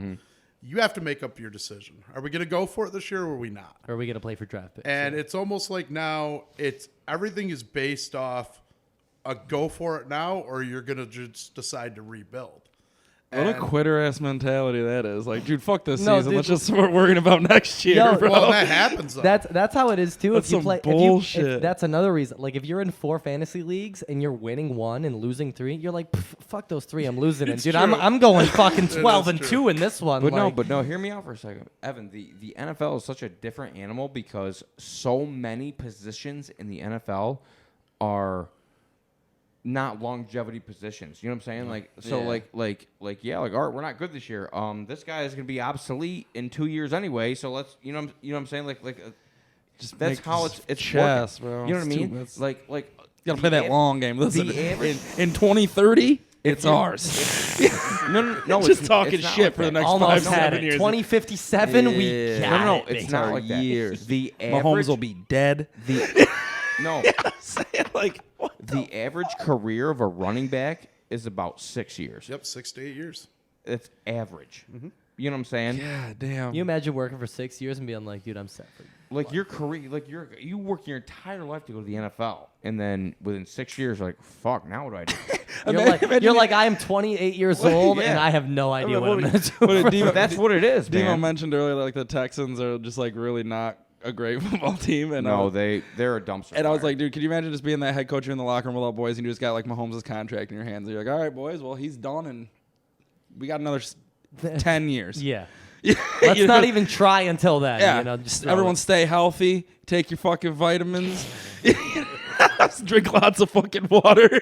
Just stay in shape. But you can't get mad at these, Evan. You got to listen to me. You can't get mad at these teams for trying to build their team halfway through the season. When No, even their I'm not. best I just, guy- not at all. think it's funny that like that you're 2/3 of the way through the season and you're like, all right, next year, man. You know what I'm saying? Like they don't even fucking want to try. literally. Give Houston yeah. credit though; they fought hard the last 2 weeks. Oh, absolutely. I They mean, should have won could both mailed of those it in games. for that first round pick, but they didn't mail it in. They should have beat Dallas last week, and they should have won. And they should have won. Who did they play They yesterday? played Kansas City, played them And tough. they should have beat them yesterday too, man. You just got the fucking guy in motion on Texans. Like I'm going Rover, coach. You run the play. I feel bad for Bill like, O'Brien. listen, we need you And healthy Gary 7 Gillespie. years from now. You don't fuck around. But I mean, if you look at the future of the NFL, though, the NFC has always had the better quarterbacks, and now it's not the case. But if you look at like next season's NFC, there are no good quarterbacks. Like, is Brady coming back next year? And is he even really that great anymore? I'm sorry, he's down. I think the age numbers. is I think the finally numbers caught are up to him. the numbers we- are pointing. at Rodgers is done. Are we going to act like Giselle isn't what made Brady great? They split up and he shit the fucking No, bed. it's true. Literally. Listen, she was, when you sell your soul like that, Like, realistically, then the he comes NFC to has collect. Jalen Hurts and Dude, nobody I don't else. know what to say. No one can be Stafford's that done. good looking, that athletic. Dak's mediocre. Daniel Jones. Kyler might have a comeback year. I don't like Kyler Murray. He's too small. Yeah, he's What is he? small. 5'8"? Something like that. Yeah, I here's the thing. He was like super good off the back. 'Cause I don't think anybody knew how to game plan for him. And then as soon as the blueprint came out, like he just That's why. not Dude, successful. that's why That's- Drew Brees see, always blew my that's- mind. I'm like, dude, he can't even He was see over the bad. O line. That's what I'm worried about. And he was Is a going to happen badass. with Purdy, though. Is that like obviously nobody knows his game plan or whatever, like how he plays, and then in a couple weeks, especially come Right. fucking postseason with a young quarterback, like I Right. don't see them making a. Very No, they're good gonna run. eat his ass. I up, think so bro. too. Yeah. No, But for the real. NFC has weak defenses, though. That's my thing, though. He still might be able to get away with it. I mean, Yep. Minnesota defense isn't going to stop him. Eagles defense isn't great. Well, dude, the Cowboys' defense is incredible, and then they just lose the game to the goddamn Jags over the course of 10 fucking minutes. I'm going to tell you what, dude, they- Jacksonville's a really good team. No, That's any building. given They Yeah. might Sunday, win that bro. division. Yeah. They might You make know, sneak in. I don't care if you are the biggest sad sack of shit in the NFL. It is hard to win. And, no, listen. Lav it- does not care. Bro, no. It's just proven. It's hard to win an NFL football game. I don't care who you are, man. Any Like, given Sunday, they say. Yeah, like, these it are doesn't matter. professional football players. Like it's hard. Like that's why people like when 4 years ago, New England was favored by 24 points over the Vikings. New England was giving 24 points, and the Vikings beat them outright because the Vikings were dog. It's fucking the I would never take a NFL, spread like bro. that either. It's Yeah, hard that's to crazy. win a game in the National Football League. Yeah, That's just it's the all way it fucked is. because it's scripted and they only win when they let you. No, it's not, bro. It's not that it's. I mean, 100%, 55%. The last football game I watched through and through was the year that Peyton Manning was on the Broncos and he got stomped out by the fucking Seahawks in the Super Bowl. That was one of my bigger bets. I was like, dude, He like won I the Super Loved Bowl, Seattle. They lost that and game. that was against Carolina, by the way. They lost the No, game. Seattle beat them Yeah, Seattle beat them 48-8. like bad, whooped their ass. I'm like, oh yeah, Peyton Russell Manning Wilson. just woke In up the this Super morning Bowl? and just In the Super Bowl. and just fucking decided he wasn't No, one of the No, best Peyton no, quarterbacks Manning ever beat the After- Panthers after- in the Super Bowl. After, What are you talking about? No. Denver Afterwards. beat or Seattle beat Denver in the Super Bowl. But then after No, they didn't. I'm a hunt. Yes, they did. No, they didn't. That was Yeah, one of my they bigger did. bets in my life. Yeah. Denver, Okay, well then the next year they beat Denver- Carolina. Then 'cause- Yes. Okay. and that was 10 There's to no way. 24. There's no way Peyton Manning was in 2 Super Bowls with Denver. That Yes. didn't happen. Yep. Was he really? Yep. Yeah, and they fucking did him so goddamn dirty on the first one. They let him go again 2 years in a row and win one because they blew him out 50 fucking nothing on Yeah, it was national like 48-8. Oh, yeah, yeah. Denver only put up 8 points on TV. It it. was fucking disgusting. Yeah. Okay. Anyway, He, my he was bad. like I he was like apologize. lost playing left-handed. He didn't know what the fuck was going The on guitar out there. was That dude, upside it was down. so bad. Yeah, right. And I just couldn't apologize. handle that. I'm like Peyton Manning's one of the best quarterbacks that's ever lived. You know what I'm saying? And he's like, he's at the ass, like he's like where Tom Brady was at this point. You know what I'm saying? He was at the ass end of his career. You know what I'm saying? He was a little old, so he had all the experience in the world, and then just go out there and just look lost, bro. Like he couldn't make anything happen. I'm like, that doesn't happen to Peyton Manning. Yeah, but I then don't he give a won the fuck. next year. You know what I'm saying? Yeah, because they let him. Because Vegas wanted it. That way. Yeah, Do you they're guys like, follow college football at all? No. Not literally not until the draft, and then I'll watch highlights. Like But, the big, yeah. the big I watched the Final national Four is coming up championship on New over Year's Eve, and I think these games this year are going to be great. I mean, it's going to make it worthwhile. Do you bet on college at all, or can't Oh you? yeah. I think okay, there's a so- much easier curve to win money on collegiate sports than there is pro sports. I'm surprised with all the stuff you told us today, the horses and all this. I'm surprised you don't have a fucking bowl named after you. Well, You don't own a bowl yet? the Demo Bowl. The Demo Bowl? yeah, no, not yet. But I'm going to tell you what, Georgia's the #1 team in the country. Sponsored by this year. Genesee. Yes, I love Genesee. And they're playing Ohio right. State, who has the loss to Michigan. That's going to be the 8:30 game on New Year's Eve. The whole world thinks that Georgia's going to blow out Ohio State. But- The spread's 6.5. I think it's going to be Ohio State, Michigan in the championship game because they want that rivalry. Wait a second. I love Ohio State plus 6.5. You heard it That here game. first. No. It is a big bet for me. All right, give us all your picks now for New. single one. No, because Lab's like, I'm looking to lose $1,200. Hold on. Give him No, a no. piece Give me of paper and a Lefty's pen. number. Yeah. no, because he's not only going to give us New Year's Eve picks, he's going to give us. Because I'll lose it. Give us. They might have been Energizers. You good? I'm right. sorry, you bastard. So no. Not only is he giving us the New Year's Eve picks, he promised us Christmas Eve and Christmas Day picks as well. So I want to hear those picks. As Fire well. through them. All right. So New Year's Eve. So I'll start with college. New Year's Eve. That's my bowl game of the year. Ohio State plus the 6.5 points against Georgia. I'm also going to put money on the money line. I think they're going to beat them outright. I think it's going to be a big upset. I love Ohio State in that game. What's the spread on that? 6.5. Okay. Yeah. And here's one thing I Georgia's like. giving 6.5. Georgia's giving 6.5. So you can lose by 6 and still win the game. So I'm taking the points there. And then on New Year's Day is the Rose Bowl, which is Utah and Penn State. I like Utah a lot minus the 2.5. I think they beat Penn State. And I think they beat them handily. That team just always tries hard in bowl games. Okay. Well, how Now about NFL. yeah? I actually like this Thursday night's game, and it's going to be a really good game too. You wouldn't think so, but Is this the last Thursday night game of the year? no, definitely not.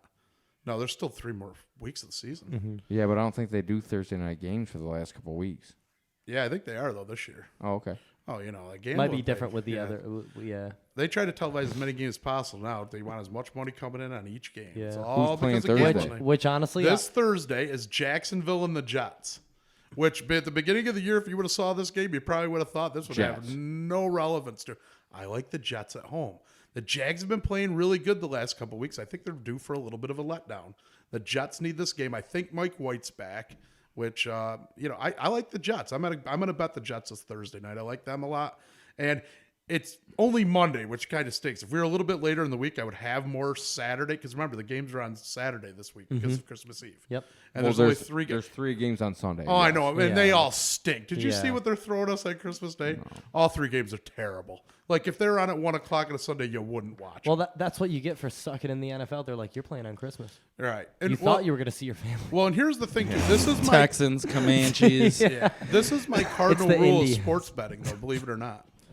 Thursday night games and like Sunday night games and Monday night games, everybody always wants to bet them because it's the only game. If I wouldn't bet that game at 1 o'clock on a Sunday, I will never bet those games. And that's always my rule. I will never force a bet. Okay. There's weeks I'll take 6 games because I like the board. There's weeks I'll take no games because I don't like the board. You have to like the board. Like I said, I like the Jets Thursday night, and then the game I like on Sunday, Texans have covered 2 in a row as big underdogs. Tennessee's -7 this week coming off the loss on Sunday. They need that game to try to keep back in that division. I like Tennessee a lot, -7. I think they blow out the Texans on Saturday. Sorry. All right. Tennessee versus Houston. Yep, I think Houston's not covering 3 in a row. And Tennessee needs the game. I think Derrick Henry has an absolutely monster game. I think he runs all over him. Yeah. What's the night game? The night game that night it's terrible. I'm trying to I remember. think it's Dallas, Philly. No, Or no, that's that's 4. Saturday. That's That's Saturday Saturday. at 4. Yeah, Fox ain't giving up that game. Yeah. That's the game of the week. That's good. That's going to be a be. super good We game. got you guys on Saturday, Yeah. Yep. Christmas Eve. Yep. Okay. Giants play Minnesota, which is meaningful for the playoffs. That should be good. See, I'm a Giants How fan. injured is that team though? Who? The Giants? Yeah. I mean, the 4 of us could go out there and play receiver for them right now because, I mean, we don't have anybody out there. See, and this is where I'm at as a Giants fan. Like, I'm happy Yeah, right but now. Timo, you got the stature at least to be a professional football player. You could play left guard. You know what Dude, I'm saying? I would Like- die I would first get, snap. I would get Yeah, dude, I'd be sneezed on dead. and be an IR. Yeah, dude. you could hold your own, bro. Like, we'd be dead, bro. I would turn to a dust. Yeah, Someone bro. ran into me, I'd just be like, just the jersey hits the ground, I'm gone. You could be like Danny Jones. I got your bag for at least 4 seconds. You know what Yeah. I'm saying? Like, you got Dude, some blocking if you could potential. hold a professional D lineman for He could 4 do it. Look at seconds, his ass. I'd Are be you kidding me? so He could fucking impressed. definitely do it. No, I A, could. a professional. No. Someone snapped my these- shit. I'd be wouldn't these even pay attention. people I'd be looking are- at Did you watch that play in the New England game when, he kind of ran over Mac Jones? Yeah, Dude, I would be Mac Dude. Jones. No, you. Yes, I would. have you ever seen a baboon in real life? They're 400 pounds. I watched 3 documentaries that are this big. No, bro. Anyway, so who's playing on Saturday? Who's Cincy got this week? I should know this. Dude, my ones are. My wife's a diehard. That was such an underrated game, by the way. People let that go by the wayside because they were Oh, down. since he's at New England. Oh, And here's what I kind of don't like about this. So since he was just at Tampa Bay, and they were favored by 3.5. Now since he's going to New England, coming off probably the most humiliating loss in the history of the NFL, and they're only a 3-point favorite. How is it the most humiliating loss in the history? Did you The watch way You it? got to they watch lost. this play. It's a play we talked about Oh, earlier. okay. That was okay. Dude, the way they lost to the Dolphins a few years ago on the hook and ladder, where Gronk even blew worse. Yeah, because they didn't need the play. Right, They exactly. didn't need the play, but oh my god, is that No, one of my it's- favorite What I plays loved of all is time? they interviewed Jacoby Myers after the game, and I was hoping for his sake, and his only excuse could have been, I thought we were losing, so we had to score a touchdown. I was hoping for his sake that was when he came. Yeah, he goes, 'cause that's nope. what I makes knew sense. we were tied. I was just trying to make a play. Fuckhead, just take a knee, go to overtime. That was the play. to The be made is to go down Yes, and go carrying down. the ball. Yeah. So once again, they got screwed though. At the His beginning. only That excuse that I would have obliged to is if he had gotten struck by lightning in the temple 2 seconds before that play started. I'm like, there's no reason in the. I could just see Lamb doing the pep talk. Like, are you fucking stupid? No, but for real, like you should see that it's the most idiotic thing I've it's ever. that bad. It is. It's bad. Yeah. It's worse It's literally than you ever It's like thought. he They, goes- like they got the civilians calling the plays. they now go, down they there. go from playing American football to rugby in a matter of 3 seconds. It's insane. Evan. It's the equivalent of like you about to go like bowl your strike, and you look at the snack bar and I'm out. overhand your ball through the glass. It's the same thing. Like, there's a perfectly nice, clean lane there to throw a strike down, and he's like, nope. And he just whips it through the glass to the snack bar for no reason. Yeah. No reason. That's what happens. But bad. well, this is what I love about the NFL though, is that game is going to determine playoff seeding, and that is as well as the Cowboys' loss is going to determine playoff seeding, and it's literally like all these little plays that go into effect in week 2, week 3 in the season are going to affect. You know what I mean? Like, oh, like if this play would have got called differently in week 4, then fucking Jags would have won that game, and then that would have put them here in the and then the entire postseason seeding is different. And just the way that it all works out, I don't know. It's While we were fascinating. sitting here, believe it or not, the Dallas Cowboys spread. Believe it, somehow they were favored by 1.5 when the spread first came out against the Philly this week. It just moved to 5.5 points. Dallas is now favored, so Jalen Hurts is probably not playing this week, which is very key for Dallas. Even if he was healthy, I'd sit his ass down, bro. They have a 3-game lead. Why the hell would you play him? Home field advantage. Yeah. Minnesota's only got 3 losses. Creeping up on them, yeah. Bro, they have a Same with the Niners. No. They have a 2-game lead over Minnesota too. San Francisco's there too. No. Right, yeah, a 2-game lead though, literally 1 game away is like, yeah. Cowboy. If the Cowboys pull off that win because Hurts isn't playing, Minnesota has 1 game to fucking literally secure home field advantage. But depending Philly, on their divisional standing. Listen to me, Philly breaks that tiebreaker even if they end up tied. You know what I'm saying? Because they beat Minnesota. So they don't have to beat Minnesota in the rankings. They just have to not have a worse record. As long as they win 1 more game in the next 3 weeks, they get number 1 seed no matter what. Sit his ass fucking down. I don't fucking care. You know what I mean? Yeah, IDFC, dude. Yeah, if not, like, start him and pull him. Yeah, like the half if you're up, But I don't know. No, absolutely not. Sit his ass down, dude. Honestly, I was hoping the Bears were gonna pull off a fucking weird trap game win against them. And I had the Bears last week. Yeah, dude. I was like, this is because I actually had I talked shit about it on the podcast. I was like, mark my words, the Giants are gonna smoke the Eagles this week. And then they get their fucking dicks pushed in. Like, bad. I bet the Giants that game. Yeah, last week. So, but then I was like, listen, mark my words, the Bears are going to upset the Eagles this week. And Jalen still threw 2 picks, man. But now, but he also rushed for 3 touchdowns. And now this week, I'm like, mark my words, the Eagles are going to kick the shit out of the Cowboys. Lav, you want to switch gears and talk baseball? You want to talk to me about your Yankees? I'd love to talk Yankees. We gotta wrap this shit up real quick. Agree. But I'd love to talk I'd love to talk some Yankees. Demo, give me your take on give me your not even just the Yankees. Give me your take on New York baseball. I mean, both sides got to be ecstatic right now. Yeah. I mean, no. What's going on with New York baseball? I don't follow. Well, so here's what happened. So Mets are good again. No, they're not though. They did something really, really They wrong. were good. The Mets just blew $86 million for 2 years on a pitcher who's 41 years old. who just stomped you guys in the World Series. Yep. Okay, that doesn't change the fact that he's 42 But that was years his Yeah, first. here's what you gotta That was realize. his first. We're World going Series for win. it. He's 43 and still winning. He's still. We're going for it. No, that was this his year. first This is not World a Series win. long-term move. We are trying to win it this year. Have you seen our payroll? I mean, it's stupid. I mean, listen, I'm ecstatic. We got. I'm all about the Nimmo deal. I'm all about the Nimmo No, I'm deal. good with. But our payroll is going to be over $400 million with the luxury tax. Like we're breaking every record. You think Cohen cares about the luxury tax? No, he doesn't. I mean, he's the richest owner in sports, I know he in is. American sports. But Those two. my problem is the National League is an Live tour. absolute juggernaut. I mean, the Braves are going to be good. No, The they're Phillies not. No, they're not. No, they're not. That team's great. Listen, Lav, will you just take his advice so You can lose asked more him money? to answer this question. The Phillies are going to be good. Can we get Lefty Again, on here so we can get some why wouldn't real the advice? Braves be good? The Braves are They pretty lost good. Who the fuck do the Braves have, Ev? Besides Ozzy Albies, give me another. Well, I don't know. Acuna's Acuna pretty good. Jr. Yeah. Yeah, they got good pitching. Then They've got- who? Who's the guy behind the catcher there? He was good. I forget his name. He's got a cool face though. Yeah, I you can don't see even his, I fucking can know see his his I can face. see his And, face. and by the way, he's not on the Braves anymore. Oh. So just good. That's a good. Well, they got They thinking of Swanson. They got Contreras? Dansby, don't they? They got No, they don't. Dansby Swanson just signed with somebody else. Oh, son of a bitch. I don't know. I still think they're going to be tough. Dodgers are going to be tough. Padres are going to be tough. Okay, but I'm talking about your division. My division's brutal. Braves aren't going to be as good as you think. Marlins are a joke.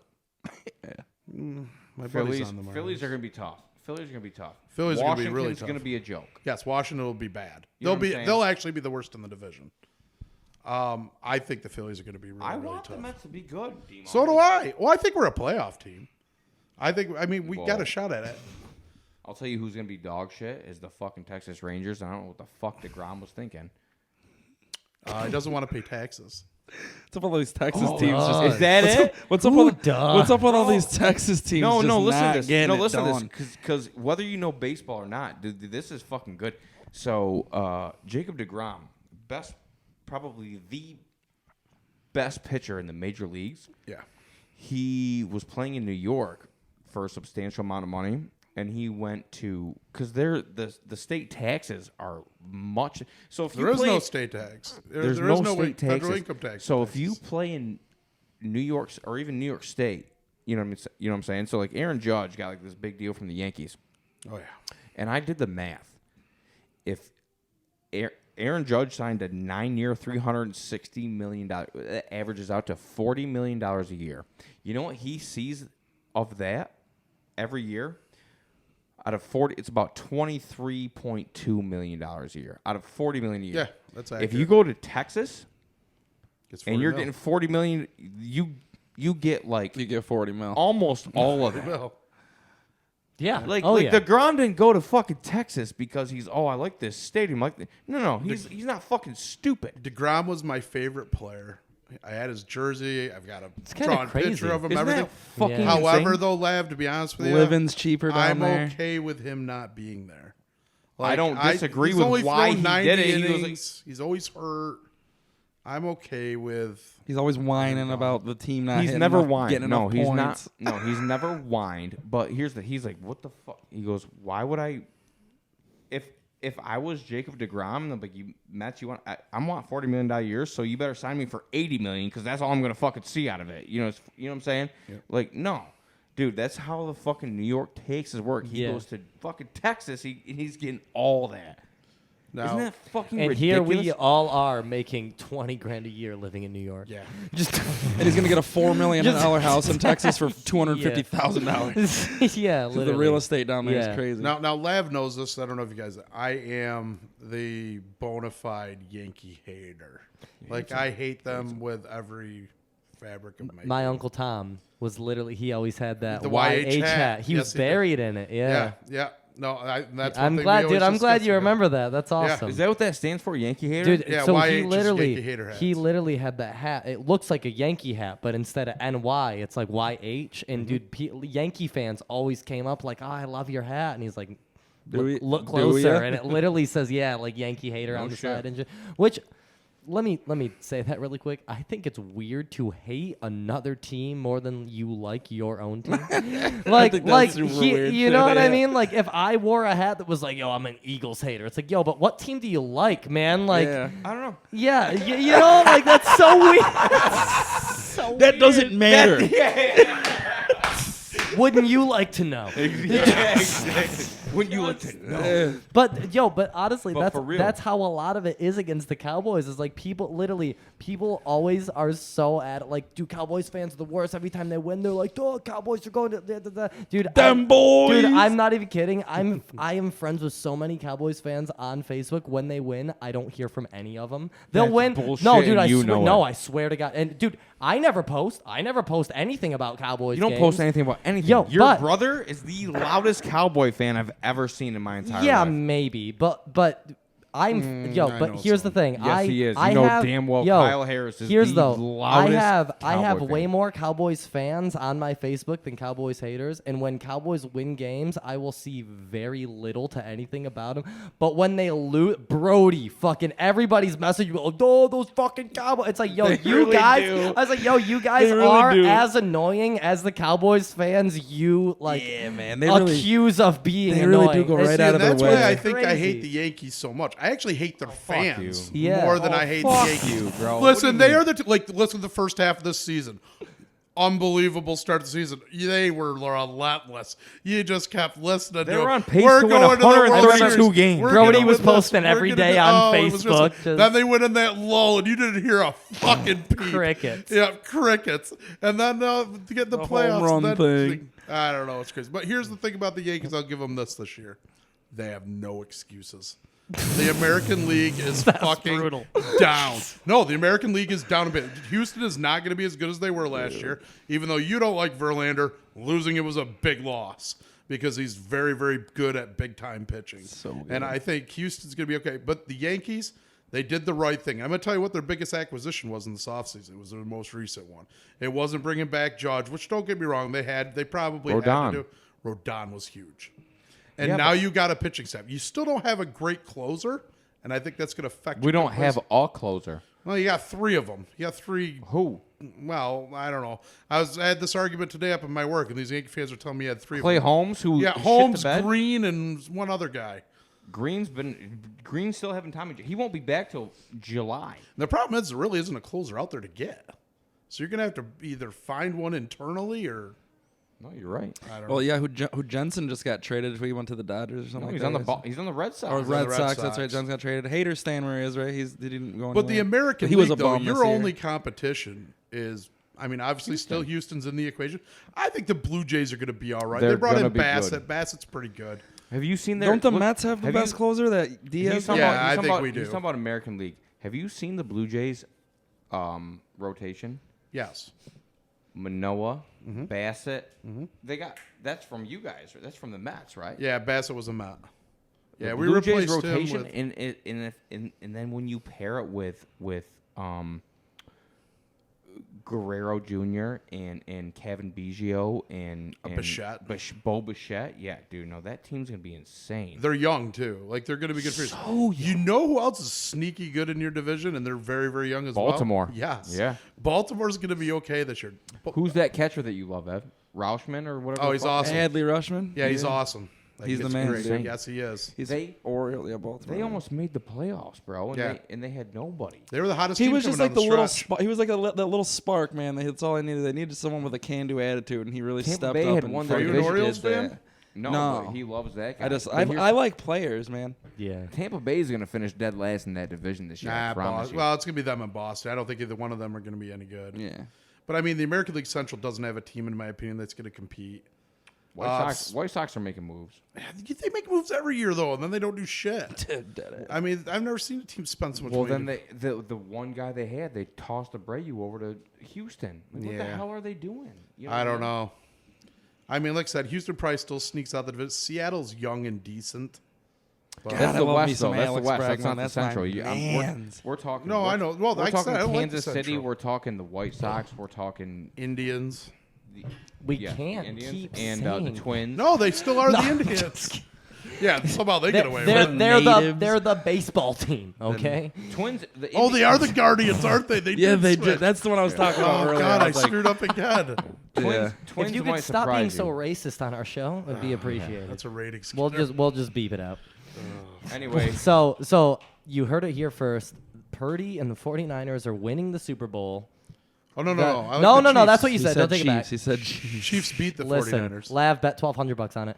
We heard Purdy you. and the 49ers are winning the bowl. Any other sports advice you got last minute, Demo, before we wrap it up? What do you got? Evan, write it down. I don't know. Like I said, I like Kansas City to win the Super Bowl. I think Ohio State wins the national championship in football. Basketball, Syracuse doesn't make the tournament. I mean, that's not really going on. they on always them. find their way into the tournament. You know, even when they do. don't deserve to be there. You I know? like what's up with Houston that? University a little bit to win the national championship in college basketball. They're There's good. one They're like Texas fourth. team doing something. What about Yeah. Holy Cross? That Mattress Mac just put a huge bet on them too. So he's all over at Houston University. He's the guy that bet all the money on the Astros. Did you guys see that? Biggest sports bet win? Yeah. Well, you know what he does? He owns these mattress. I'll end with this because it's kind of an interesting thing. He owns a mattress store down in Texas. What he does is he offers all his customers, like right before the playoffs, come buy furniture from me. However much you spend, if the Houston Astros win the World Series, you don't have to pay for it. I've seen that. It's Now, genius. if you lose, you got to pay for it. So it's all written out on a contract and it's monthly stuff. So what he goes and does is bets millions of dollars through the sports books for the Astros to win the World Series. So in this case, he bet, I want to say like 10 to 15 million. I don't remember the exact amount, to win 85 million. He sold like $46 million worth of merchandise. Damn. Yep. So That's a lot of mattresses. yeah, it's mattresses and furniture. So he still netted out like 40-something million dollars, and he made a ton of customers happy. They'll be customers of his for life. Yeah. And now he's going to do the same thing, supposedly, again, with Houston University in college basketball. They're like the 4th-ranked team in the country right now. Come NCAA time in March, he'll run another sale. If Houston wins the March Madness, get your furniture for free. So, I mean, it's kind of cool little gimmick. Yeah. No shit. Well, you heard it here, guys. Sports are rigged, money's fake, and the government is run by lizards. Thank you for joining thanks us, for coming in, dude. It Demo. was a Thank pleasure. you guys for having me. It I was a pleasure to appreciate sit it. down and talk to you and Yeah, get to that know you was for a cool. little bit. Yeah, Yeah, I fuck yeah, dude. appreciate it. We'll definitely have you back on for more sports advice, for more money advice for Lav to lose, And dude, More when Bam Margera. and when talk. and when the weather comes around, dude, Bam's a mess. you gotta take me to a horse race, bro, because I've never been. Oh, see, that I'd be up to. I'm Dude, that'd be a always lot of looking for fun. people to want to go. I'll tell you, Saratoga's the place. dude. Yeah, we should it's all the most beautiful place. we should all make should a do that. trip to Saratoga. I've and always It's not wanted to expensive to Yeah, go. It's no, super fuck cheap. no. They want you through the It's gates. right there, yeah. No, I used to deliver down there and everything. Yeah. But, and then one more plug on the When We Were 30 show, Yeah. Lav's 30th birthday. Yeah, it's gonna be a good time. It's going to be a hell of a time. January 20th. January 20th at the Paddock Club. Us and the boys are playing a bunch of your favorite songs. And Demo, you got anything you want to plug? I mean, that's the only thing I really want to plug is right Plug, there. yeah, plug it you right got to on go us. to that, but it's Lav's Go birthday. Yeah. Well, Yeah. forget that. Go buy a car from Driving. Yeah, I was just Yeah, about to say. there we Thanks. go. Yeah, see, There I we didn't want go. to do self. No, absolutely. no. Yeah, no. But If you're yeah, I mean, yeah, we'd love to see you up there. I mean, we're all pre-owned. Do you want to go? Do you want to buy a $58,000 truck, or do you want the same truck that came out 2 years ago for half the price? You know what I Yeah. mean? Well, Go not only grab that, with the weather we've been getting, I'm sure that people are looking to upgrade, get the Four-wheel four-wheel drive, drive, all-wheel drive, all absolutely. that stuff. So yeah, if you're looking to get a new whip to brave the weather, definitely see Demo up at Drive America. You know, he'll help you with all the finances, and That's Yeah, Anthony I got a great- DeMiceli. he'll throw the bone to the sales guys. But Yeah, you know who's taking absolutely. care of you, Exactly. right? Yeah. Well, yeah, Demo, thanks again for joining us, No, man. It was thank a you, blast. guys. I Good to meet appreciate you, man. it. Thank you. Absolutely. We got a couch. Cool thing, it pulls out. I know. He gets out there fucking. You know what I'm saying?